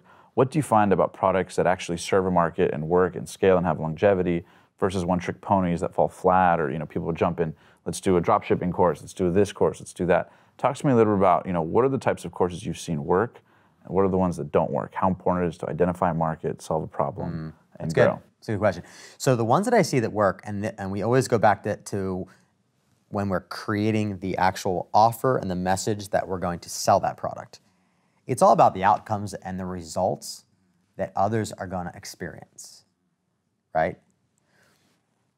People buy results. People buy outcomes, right? Like, they don't care about the benefits. Or the process, yeah. Or the process, right? They don't necessarily care about the 20 modules that are loaded into this membership site, right? They only care about, okay, what am I going to learn in that module, and what's the outcome going to be for me? People are very outcome focused and very what's in it for me, and they're saying what's in it for me all the time. So products that I have seen, let's say in the information space, that have sticking power are products that are well produced, okay, that are thorough, that are complete, that focus on helping other people be able to produce results, and they're easy to implement, right? Like, no one wants to go into a course and get sucked into it and then get bored. The videos are too long. Overwhelmed. I can't really do this. Yeah. Right? So I find some of the best courses, now we're speaking about information products here, some of the best information products that have sticking power are things that are chunked down, bite-sized pieces, highly actionable, that allow people to produce a result. Because when they get that first result, just like I did when I first started, right? I bought a domain name, I set up my hosting, I got the content on my site, I changed my affiliate link, and I made $750. I was hooked, right? And so we must think about our products, if we're developing information products, in the same way, right? How can I show people exactly what they need to do to produce a result? Because when they produce a result, they will be customers for life, right? Like if you were to teach me something that I didn't know, and I did it, and it produced income, or it produced a leads, or whatever it might desired produce. result, yeah. Right, produced my desired result, okay? As human beings, we have a desire to move away from pain, and we have a desire to pursue pleasure. Like that's a core What motivates for human what action, yeah. humans, for human beings, right? We're trying to move away from pain, we're trying to pursue pleasure constantly. So we're selling on that, right? Like when we're making an offer, we're selling, right? That's another skill set to acquire, is to get really good at making offers. And I find a lot of people who are experts have trouble with that. They have trouble with, they're really great at telling their story. They can be. Not all of them are, but they can be, right? Great at telling their story, great at sharing strategies, great at teaching, but then when it comes to making the offer, they get, stage fright, or squirmish, right? And this is pretty common. Like, this is not like, only some people. This is like, this is more common than you'd think. Right, yeah. They get very awkward. I mean, the names that are flashing in my head are people that you've probably seen on stage. Like they get awkward around making an offer. For whatever reason, they have a trip up against money. And I'm talking big names. I'm talking people that they definitely know these people. Yeah. That are terrible at making offers. So to stand the test of time, produce a product that helps other people produce results and produces natural testimonials, because that will continue to keep it around. And propel the momentum, word of mouth marketing. Yeah. So, okay, beautiful. Now I have 3 more questions before we wrap up here, and this is for the digital marketer watching, or people learning the digital marketing space or interested in it, because I think moving forward, there's going to be so much opportunity for people in all businesses and all industries. Number 1, what does it take to make a great offer, as told by, the 8-figure earner Bryan Dulaney? What does it take to make a great offer? What's it take? So I go off of a formula. Okay, every offer I look at. Okay, we're in the process of creating a new offer right now, like I mentioned. I look at, here's what you get, and I write down, okay, what are we going to give them? Okay, what are they going to get? Like, what are the actual features of what I'm giving them? Okay, next, what are the benefits of every feature? And what are the outcomes that they can experience in their lives? Much more important than the features. Much more important, right? The benefits of the features. Benefits of the features, the benefits of the product, the benefits of going through this process, the benefits, like the outcomes, like the benefits of launching a webinar, per se. I'm going to sell the benefits of building a list. I'm going to sell the benefits of printing cash on demand. I'm going to sell the benefits of traveling the world. I'm going to sell the benefits of freedom. Like that's what people really want, right? They don't care about like 10 modules and a private membership site and a Facebook group. Exclusive access or whatever. Yeah, they don't care about that. All they care about is the results. And having the social proof of others who have done it and have produced those results you're speaking to. Super important. Yeah. Because without the social proof, without the testimonials of other people who have actually gone through the process and have experienced those results, then you're kind of selling a pipe dream, right? So as fast as possible, anchor, those outcomes, those benefits to other people who have produced them by going through your material, okay? The next part, so that's number 2. Next one is, here's what to do next.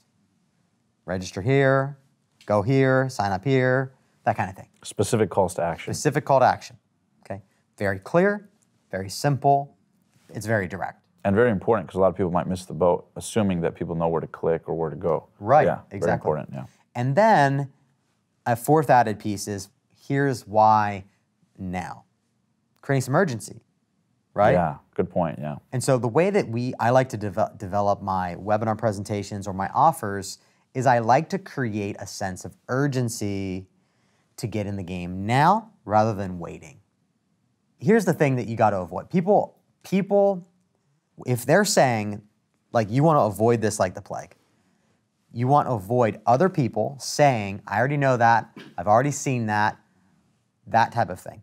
As soon as they say that, you're done. Like you basically eliminated them from ever interacting with you.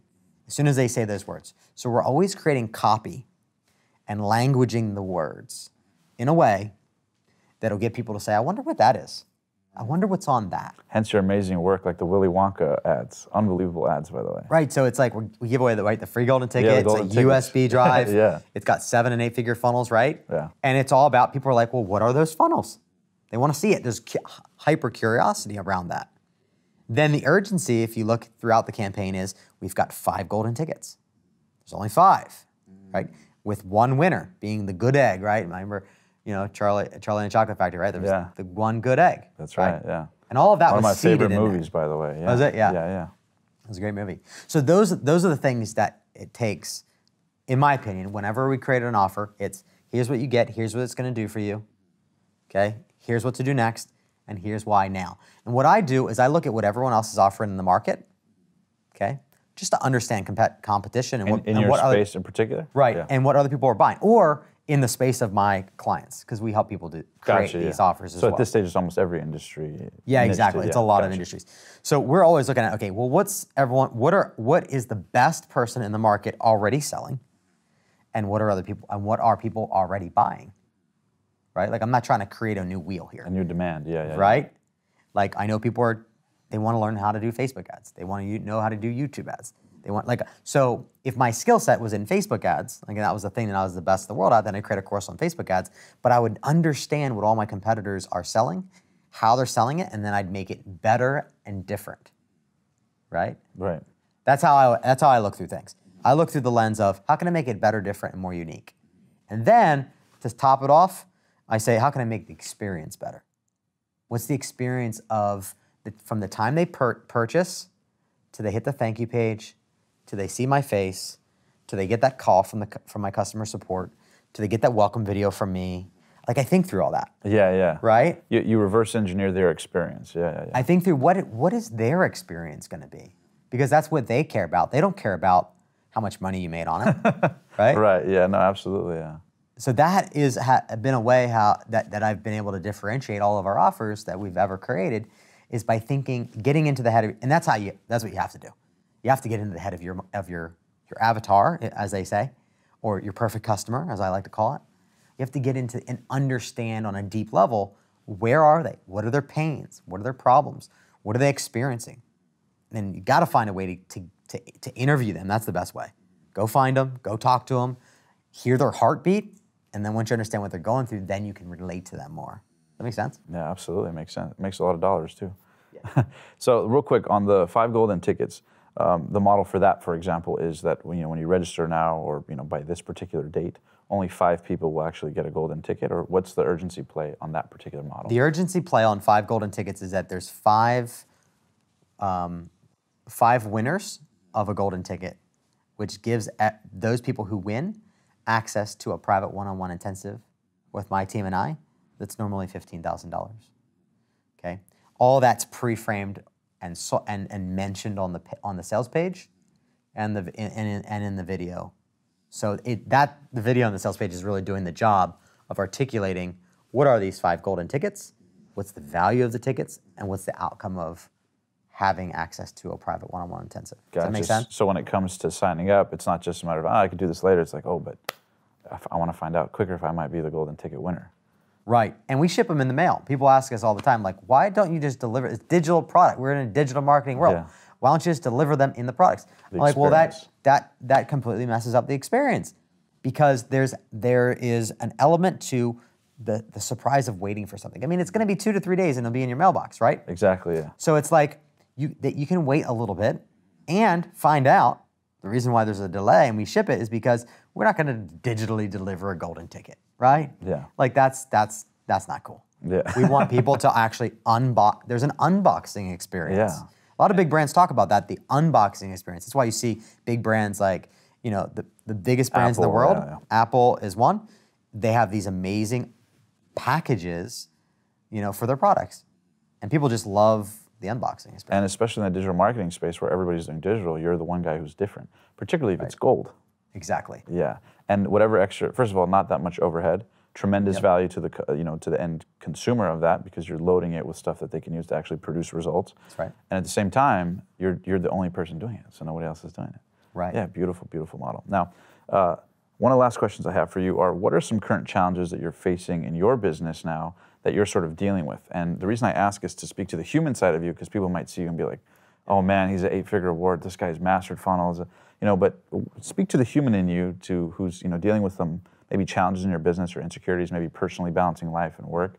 What are some things you're dealing with, and how are you getting through it, and what advice would you give to others who might have some similar challenges in their own life or business? Yeah, so for me, it's duplicating myself, because I've accumulated this expertise over, going on 13 years now, right? So I've layered these experiences, I've layered these results on top of each other, so I can almost do it in my sleep. Yeah, they've compounded, right? Whereas a team, necessarily, they might not have that decade of experience plus, yeah. Right. So for me, right now, it's putting the systems and the people in place that I can trust, that can do the job without me having to be there, right? Yeah. So that's kind of one of the challenges that's one of the things that I'm processing and working through. Now I have people on my team that I trust. I have people in my team that I can rely on, right? But being in a space where I could take off 30, 60 days from the business and have the business work 100% without me being there that's just not where I'm at. Like, I'm the unicorn in the business. Like, people expect me to show up. Right, yeah. Right? Like, so that's where I'm at, is like elevating my place in the business where I can duplicate myself, my experience, my systems, so other people can step into that role and can deliver the goods, right? Because that's important to me. What's important to me is the outcome of our process, right? I know if I'm involved in it, it's going to turn out good, but I need to make sure that everyone else is on the same page with that. Does that make sense? So, yeah, so the results are produced whether you're there or not. The systems are in place. Right. Makes total sense. Now, what's something you would have done differently, knowing what you know now, particularly relevant to digital marketing and building your business? If you go back, 13 years ago, what's something you would have done differently that you think might have enhanced either the scale of your results, the pace of your results, anything like that? What would Bryan Dulaney have done differently, knowing what he knows now about digital marketing? Yeah. So what I would have done differently, I would have started a mastermind sooner. So I would have done that sooner. Yeah. I would have, and that's one of the things that even Russell said to me. He's like, I'm surprised you don't have a mastermind. Like, I have a mastermind, but it's men only. It's called Lion Chasers. But I would have started a marketing mastermind sooner. And even Russell was like, hey, I'm surprised you haven't had a mastermind sooner. And that was just a time thing or limited beliefs? It was just for me, it was time and also attention, right? Because we only have so much time in the day, right? So for me, it's always about, okay, my time is divided up from the moment I wake up to the moment I go to bed. It's on things that we're moving in the business and projects and clients that are either in town or that I need to service, online, right? Yeah. So for me, I would say what I would have done sooner is start a mastermind faster. But what I also would have done is systematize faster, and look at team and systems earlier, right? Because for the first, probably 7-8 years, like, it was me, it was my show, right? Yeah, it was all you. Yeah. It was like all me, right? Then I started trusting to other people to come in. And as soon as I did that, everything changed. Blew up. As soon as I started bringing on people that could sell, everything changed, right? That's really what took us from 6 figures, mid 6 figures to 7, is like I brought on salespeople. And then that changed the game in a big you're way. like, I should have done this way sooner. Like, whoa, I should have hired salespeople a lot faster, Yeah. right?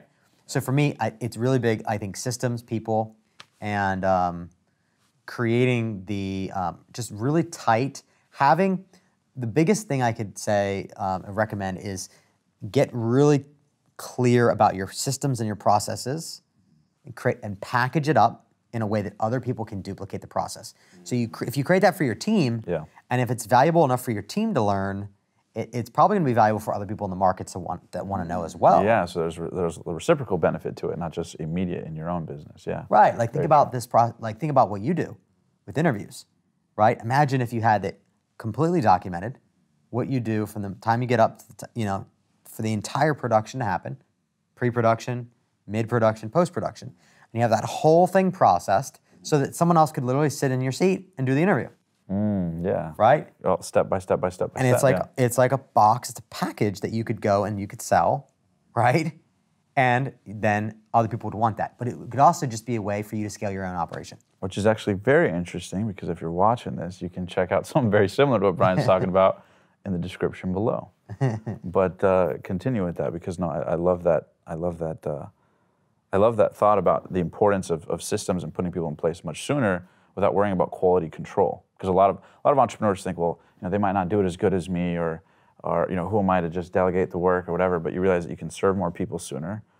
You can actually enjoy the results of all your work a lot sooner, and you can get results for way more people. Yeah, I think it's put the systems in place and the KPIs, right? Have KPIs in your business, like understand. And my wife, she actually brought that in.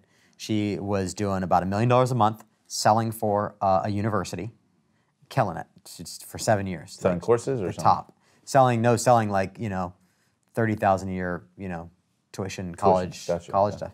And so she was, doing really well there. She had developed the entire KPI system for their entire sales organization. Literally, to this day, they still use that same KPI system, which is measuring, how do you measure and how do you report on who you talk to? Your leads, how do you follow up with your leads? How do you close those leads? And so for me, until she came into the business, we had none of that. We just took leads, talked to them, and they went, or they were like, or we left them alone forever. Yeah. Right? Yeah. Wow. And so she brought this whole perspective in, which really helped us to scale in a big way. And so what I would have, if I had the foresight of knowing that I needed those systems, then I would have done them a heck of a lot faster. No, it makes total sense. And I know we were supposed to wrap up 2 or 3 questions ago, but now I got 2 more that popped in. Real quick, for the audience listening, can you elaborate on what KPI is, just so you can explain the acronym? Yeah, KPI. So it's just a way of measuring a result, really, is what it is. Yeah. It's, what are your numbers? Think about it that way. What are your numbers? Like, what is your, there's so many numbers that are different for every business. Right. But, you're going to measure how much does it cost to acquire a lead? How much does it cost to acquire a buyer, right? There's all types of different numbers. In a funnel, you're going to look at what's your average cart value, right? Like it's different for every business, and so I'm not going to talk about all of the numbers that are important. Yeah. But it's just understanding and being able to measure. It's the metrics behind what you do. Yeah, you can't get better at what you don't measure. That allows you, like you said, to work on the business, not so much in the business, so you can see it from a bigger perspective as you grow it. Right. The question that popped up is, you mentioned your wife. Real quick, because there's entrepreneurs listening out there, whether men or women, how important is it to find the right significant other, when trying to build a big business? And what are some things you've learned about, the importance of having a healthy but also productive business relationship with your significant other? Because it's one important. thing. Yeah, it's one thing to have a significant other. It's another thing to have them help you versus hurt you in the business. Yeah. Right? So I think we talk for hours on this topic alone, but being mindful. Like my wife, she works in my business. She sells in my business. She does strategy sessions in the business, right? Like she's very interactive. We're like attached at the hip in the business. Yeah, you guys are like business partners. Yeah, we are. And I have developed her in a way like I'm cloning myself in her because she's around me so much, right? But that's what I wanted to create in my life. I wanted to have a significant other that I worked with, that I traveled with, that I could rely on, I could trust, right? So that was intentional on your part. So that was intentional on your part before you even met her. Yeah, like I've always wanted that. Yeah, I've always wanted someone, and my life is complex, and I knew of course, that my significant other would be involved in my business in some form or fashion, right? And was that something she was naturally willing to do, or was that I don't want to go too much into the topic, but yeah, I kind of talked her into selling for me. I'm like, hey, what do you think about, you're doing awesome over here. What do you think about applying those skill sets over here? And I'll pay you well. She loved about what I opened up her world to was, I go to Hawaii, every year for a month, and I unwind. And props to you on that moment. I disconnect, and I'm able to, reconnect with my creator. And that to me is amazing. And she saw the lifestyle that I was able to create. And so sitting behind a cubicle in a box, she was like, man, I need to rethink my life strategy here. Of course. Yeah. And so I kind of opened up her eyes to this whole world of marketing online and what's possible. And so as soon as she saw my lifestyle, she instantly wanted a piece of it, right? Makes sense. Because she loves to travel just as much as I do, and travel is part of her, kind of her DNA. Like she just loves to travel. She loves to explore, see new things. But one of the things we're mindful of is date night. Being mindful of taking the time to do date night. And that's scheduled every week. Scheduled every routinely. week. No work. Yeah. No work. We go out to dinner or a movie. Usually it's not a movie. Usually it's like dinner where we have good conversation, where we get to talk about what's going on in each other's lives outside of business. Love that. Right now, when you're working together, it's tough. It's not easy. Yeah, because it'll leak into the convo or Because whatever. Yeah. business is a natural business just naturally comes in, but you got to set the boundaries. Okay, for me at least, this is how we roll, and then she has a lot of grace for me. Because I love business. Like Yeah. I love creating things, right? So I'm always talking about like this new thing that I'm creating or working on, or So she's got the patience she's for got your the grace. intensity. She's got the patience for it. Yeah. Right. I truly believe God sent me someone that is a helper for me, and that has the patience to deal with my entrepreneurial brain. Beautiful. Right. Yeah. So working together is amazing. It can be amazing, but you have to be strategic about how that relationship is going to look, and take the time to invest in your significant other outside of business. I love that. Now, real quick, what would be your 1, 2, or 3 tips for somebody out there, maybe who has a significant other or is interested in, maybe in a phase of life where they want a significant other? What would be your top 1, 2, or 3 tips on what to look for quality-wise in a significant other? Because what you shared was the Yes. dynamic. Okay. I want to hear your tips. Okay, Yeah. here's the deal. So back in college, one of my roommates, Will is his name, great guy. And so what Will taught me was you got to get clear about what you want, right? Take all the areas of life, financial, spiritual, mental, emotional, I think physical, I said physical. Write down what it is you want, right? Fuzzy targets don't get hit, right? Specifics, yeah. Yeah. Clarity's power, yeah. So I got real specific, and this is back in college at Liberty. I got specific about what was it that I desire in a relationship, in a significant other, in a woman that I would want to marry and be with. So I started writing down all of these things. And this is before I found Tony's stuff, where he goes even deeper on. Yeah, I know exactly what you're Get talking clear about. about what you want, get clear about what you don't want. Yeah, and who you have to be to attract that type of person. And who you have to be to attract it, right? I have a whole formula on this because it's because I attracted my wife into my experience. How'd you guys meet? We met. I met her literally in Kauai. In Hawaii. For the first time. Wow. It's a really cool story, actually. So I went to Kauai for a month. I brought my dad over for the first week so my dad and I could bond and have some fun together. And I do that. I like to bring I'll bring my mom over. I'll bring my dad over. Last year we brought both of them with us. Nice, very cool. But I was in Kauai for a month. I was with my dad in the first week, and we went on this really awesome. It's called Secret Falls. We went on this really cool tour. Kayaked a mile. We walked barefoot into the Secret Falls a mile, barefoot. And your dad was down to do this? My dad was down. Damn, he's a trooper, huh? Yeah, he's a trooper. And we came, we had to get back out of it too. So you had to walk back another mile, and then we had to kayak back a mile, right? And we were walking along the beaches in Hanalei Bay. Okay, Hanalei Bay in Kauai is absolutely stunning. It's like heaven on earth.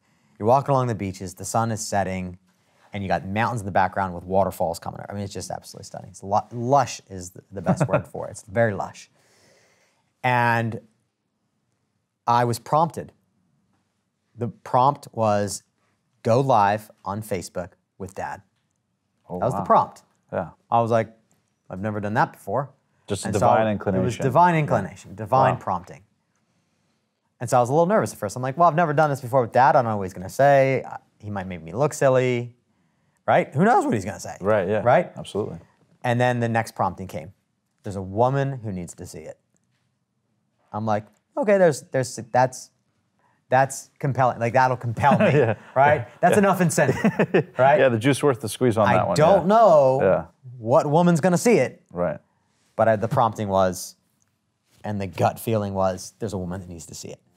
So I did the video. Hey guys, we're here in Hanalei Bay with Dad. Dad, tell everyone about our experience today.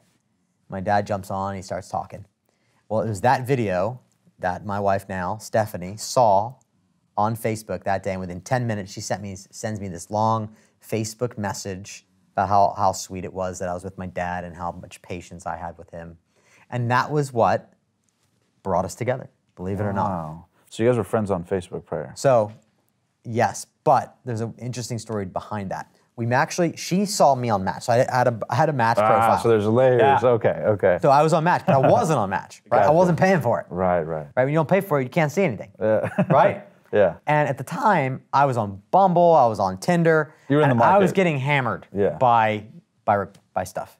Let's put it that way. Okay. It was just too much. Right, When you run a business, you can't be on dating apps all day. Yeah. So I was like, but my business partner at the time, he's like, hey, my wife and I, we met on Match. You should try Match. It's a great place. It's a great place. Yeah. I was like, all right. They sold me on the idea. How long ago was this, by the way? This was back in 2015 is when 2016 I think it was when he told me. Gotcha. That's when I was told to do it. And I was like, all right, I do it. Let me just do it. And I set the whole profile up and I decked it out with like who I am and what I represent and what I'm looking for and all that, right? Yeah, and as a marketer, I'm sure you did a really fantastic job on that. Yeah, exactly. It's probably still up there. Yeah. Because I've never went into the account to delete it. Yeah. But what happened was I got to the end of it. I'm like, man, that is a process. Yeah. But I didn't. I was like, you know what? I don't want another dating app. I need to hire someone to do this. Like someone, I'm soon I'm just gonna have to hire someone to manage my accounts and just set me up on dates because this is just taken away from my business, right? Right. Yeah. Well, she came on Match, and I was her top 5 matches. Wow. So boom. Now the interesting thing about me was that I had my name in my profile, Bryan Dulaney, numbers or whatever. I mean, my name was in the profile. Well, wasn't hard to find, or whatever. Yeah. Right. Yeah. But her middle name when she grew up was supposed to be Dulaney, D-E-L, not D-U-L. So she wrote me this whole long thing on Match about how unique my name was and how her middle name was supposed to be Dulaney, and I hadn't responded. She was like, what the heck? What's up with this dude? Like every other dude's responding, but what's up with this dude, right? Yeah. Well, I wasn't on it. I was getting all these messages, but I didn't actually see who it was, right? So she found me on Instagram. She was like, she didn't want to creep too hard, so she would like a photo here and there. And I ended up seeing her, and I'm like, oh, who's that? And I saw her, and then I saw one of her photos. She had done a photo shoot or something. I saw her photo, and then I had put the heart eyes as a comment. Kind of like, I like what I see. Yeah. Kind of thing, right? Right. So that gave her permission. Yeah. To then, when she went on Facebook, she added me on Facebook. Yeah. And then now she had the ability to, like, I was kind of on her radar, but not really. Like, she was on my radar, but not really. Yeah, because there's all this stuff going on outside of the situation. Right. Yeah. Like, I had all these other apps on. Yeah. I was in Hawaii at the time. So there was all types of other stuff going on, businesses. So I had all this other stuff going on. So she was on the radar, but wasn't. And then when she saw my video on Facebook, that was what attracted her to actually reach out and say, she said, hey, I'm going to be going to Hawaii soon to visit my friend. I was like, oh, come on over. I have a house here. There's plenty of room. You can stay in a guest room. Come on over. And she was like, okay. Yeah. And I'm like, all right, you gave her the free lead magnet. You funneled her. Yeah, basically. I funneled her. Yeah. I'm like, but first, because she said, yeah, really quick, I was like, we need to talk first. I need to make sure you're not crazy. Yeah. So we jumped on the phone for 20 minutes, literally. I had dropped my dad off at the airport. I had another couple coming in the next week. I picked that couple up. On my way to the airport to pick this couple up, we talked for 20 minutes on the phone. And I picked them up, I hung up the phone, and we practically didn't talk at all until she actually landed in the airport in Lahui, which is the airport of Kauai, landed in that airport, and that's where we actually met for the first time. And right away hit it off. And then right away hit it off. Second day, we went on an 11-mile hike through the woods, through the jungles of Kauai. And it was a really, really awesome experience. But she was a trooper. She was able to hang. Yeah. And it was it was torrential downpour when we came out. Yeah. She was soaked. She lost a toenail, which she's not. Wow. She didn't tell me for but months. you put her through the test then, and put her through the test. Yeah. And right away, you guys knew that there was something there for marriage. And right there, we were connected, and right away, I remember waking up, like when we came back, we decided that like we're gonna date, we're gonna continue, we're gonna keep this relationship going. And I woke up that week, like maybe the week or two after I got back. She had went to go visit her friend on the Big Island for like another week. So I came back and I was settling in. And I remember waking up and I got more promptings, which I receive I seem to receive a lot of these. And it was, I've made her as your helper. Wow. And I'm like, okay, that can go two ways. Right. Yeah. Either a wife, or I hire her, or help her in the business. Like, which one is it? Yeah. And God wasn't very clear with me. There was no answer. Right? There was no answer. It wasn't one way or the other. It was like, trust the process. Actually, what I got was trust the process. Yeah, see the evolution. And so we continued to date, continued to date, and then eventually, I was prompted to take the next step and get engaged. That's a whole nother story, which is fun. I love telling the story. Yeah. But then I was prompted to get in the game. I was prompted to get engaged, and what I had received that week, that I had made the decision to go all in, and like she's the one, was the word that I got was, you'll be more blessed on the other side of marriage. Now, guys in my mastermind, my Christian men that I surround myself with, had told me that for months. Yeah. From day one, they saw us together and like, you guys are a match. Yeah. Right? Yeah. They saw it from day one, and they were like pressuring me, get married. When are you gonna get married? Literally from like when I got back from Hawaii, like they were like, when are you gonna get married? When are you gonna get married? I'm like, guys, slow your roll. I just met this girl, right? Yeah. Relax. And then so for 2 years we dated. 2 years. 2 years. Oh wow. 2 full years we dated. And I had her in my business even before, while we're dating and everything. And I was prompted that in 1 week to get in the game, to get engaged, and that she's the one. And the word for that prompting was, let's get this party started, which is it's an interesting that was the language. Yeah. And that you will be more blessed on the other side of marriage than you will be single. And I'll tell you, I bought the ring on a Thursday morning. Within 2 hours, we had a client come to us from the blue, was referred to someone that I'd never met, I'd never performed services for. She had never bought my stuff, but she referred this client to us based on intuition. Wow. That turned into a $160,000 client. Wow. Okay. That was the first blessing. Yeah. God was like, see, I blessed you. Just paid for the ring. Right? Blessed you. Right? Exactly. Yeah. And then we're going, so that was the first sign of blessing. Okay. That never happens, by the way. Like, that's very odd. That's very unusual. Like, usually it either comes from referrals or we're paying for traffic. You know, right? Like, think about it. A referral from someone we don't even know. Kind of like the affiliate thing in the first place, right? Your first affiliate deal for the 750. It's coming from somewhere beyond your logic or beyond, yeah. Exactly. I've had many similar situations in my life, but this is about you. So continue, because I love this. Yeah. So what happened was we go to fly to Sundance, or Salt Lake City, because we have some partners in Salt Lake City. And so we were flying there, and I'm like, and I was, again, the prompting was to get engaged in Salt Lake City. It was a full moon weekend. So we were able to take the gondola up in Sundance. Sundance, Utah is one of the most beautiful places in the world. I absolutely love it. It's in nature. Robert Redford, he owns that mountain. Mm-hmm. He's a very creative guy.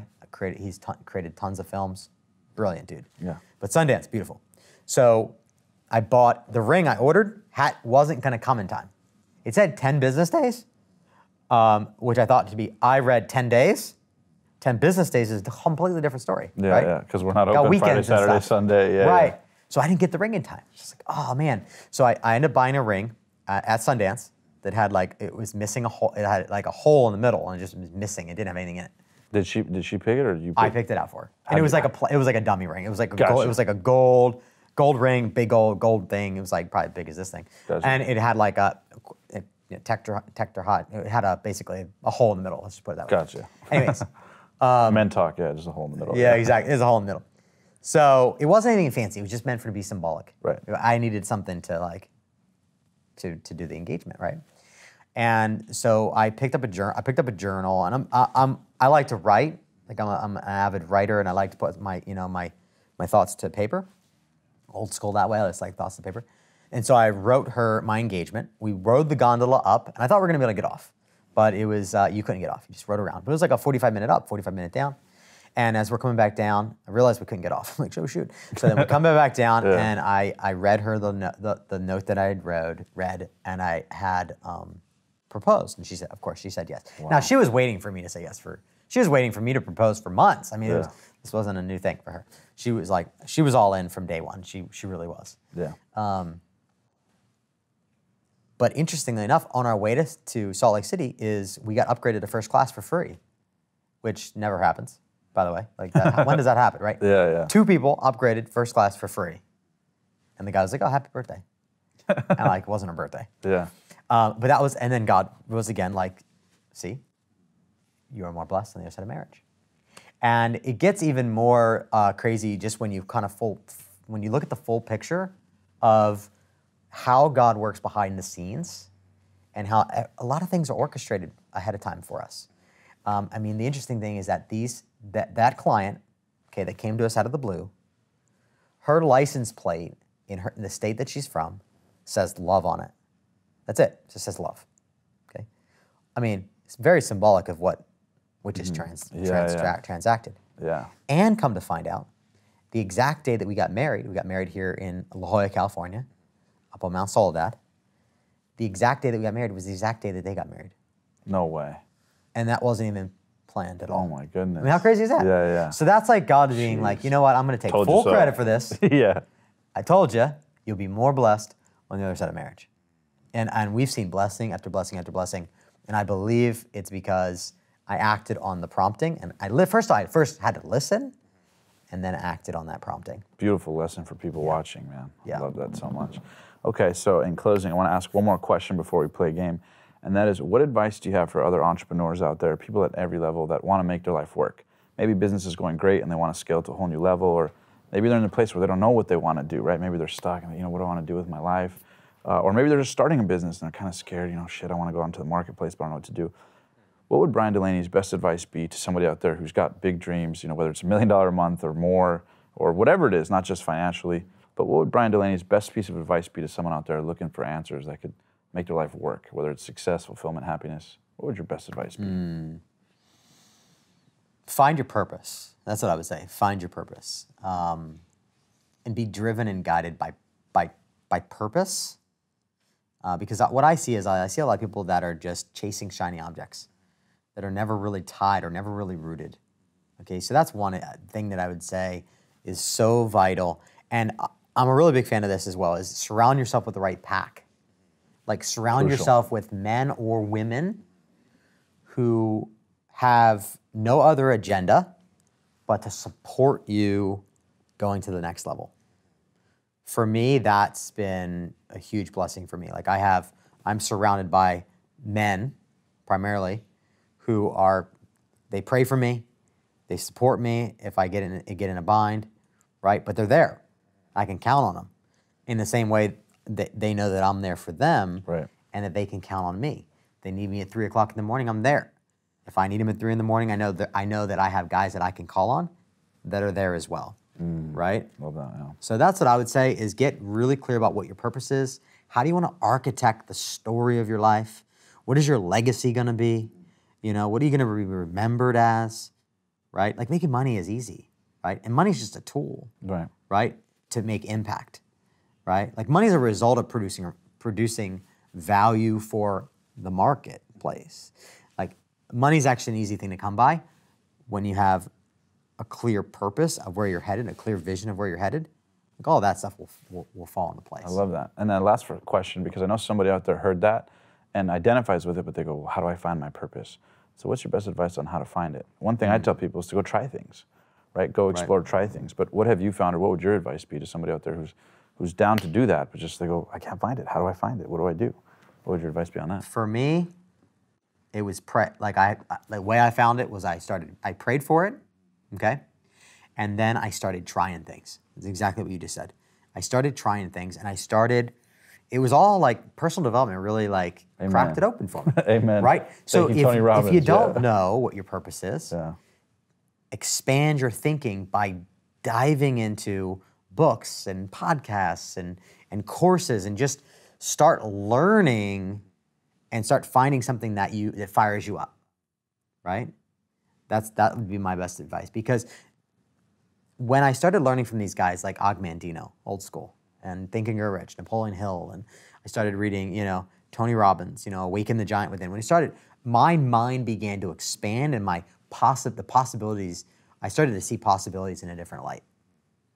So that's my experience, right? But but it'd be remiss of me to say, like, praying about it is so important, right? For me, that was part of my journey. So I dove into the personal development, dove into books, dove into to courses, dove into events, right? And then I just started trying stuff, right? I tried affiliate marketing, I tried real estate. Well, I found that wasn't the best vehicle, right? So keep going through, So even keep going. Even when you get stuck, just keep going and keep going and keep going. Yeah, keep going. Yeah, keep going, I mean, I've done a lot of things.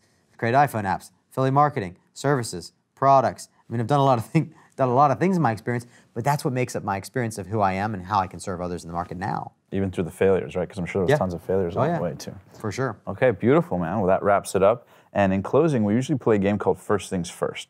So the way the game works is I'm going to rifle off 10 words or phrases, and you just tell me the first word or phrase that comes to mind. Okay. Does that make sense? That makes sense. So I'm going to rifle off 10. You just tell me the first word or phrase that comes to mind in relation to it. Okay. The only rule is that you can't repeat yourself twice. Make sense? That makes sense. So first word, money. Money is a tool. God. God is the source of all creation. The experience of almost dying.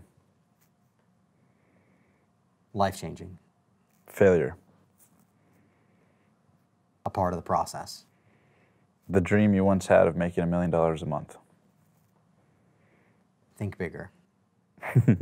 Your legacy.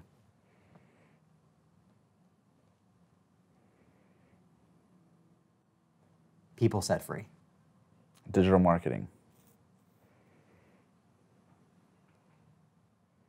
A way to get your message out to the market and the masses. Your why. People set free. Oh, I can't say that again. Yep. My why? Awakening others. Your wife. She might be listening to this, so you gotta be careful. She'll definitely be listening to this. Brilliant, beautiful, and an amazing helper. And the last one, you ready? What do you want your life to be an example of for others? What do I want my life to be an example for others?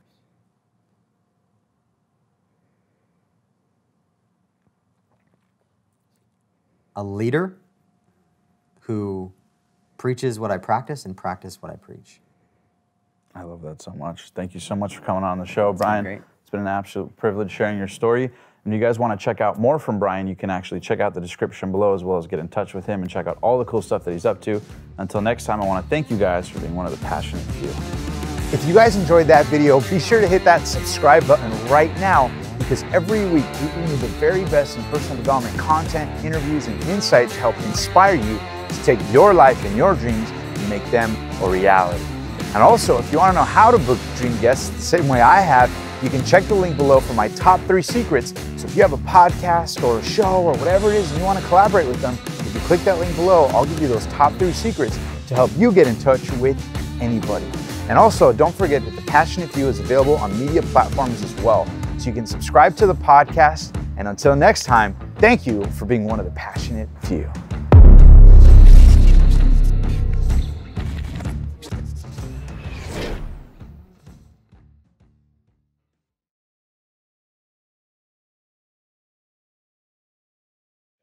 Hey guys, Bryan Dulaney here, and I just got done, wrapped up an interview with Omar, and it was absolutely amazing. The process was flawless.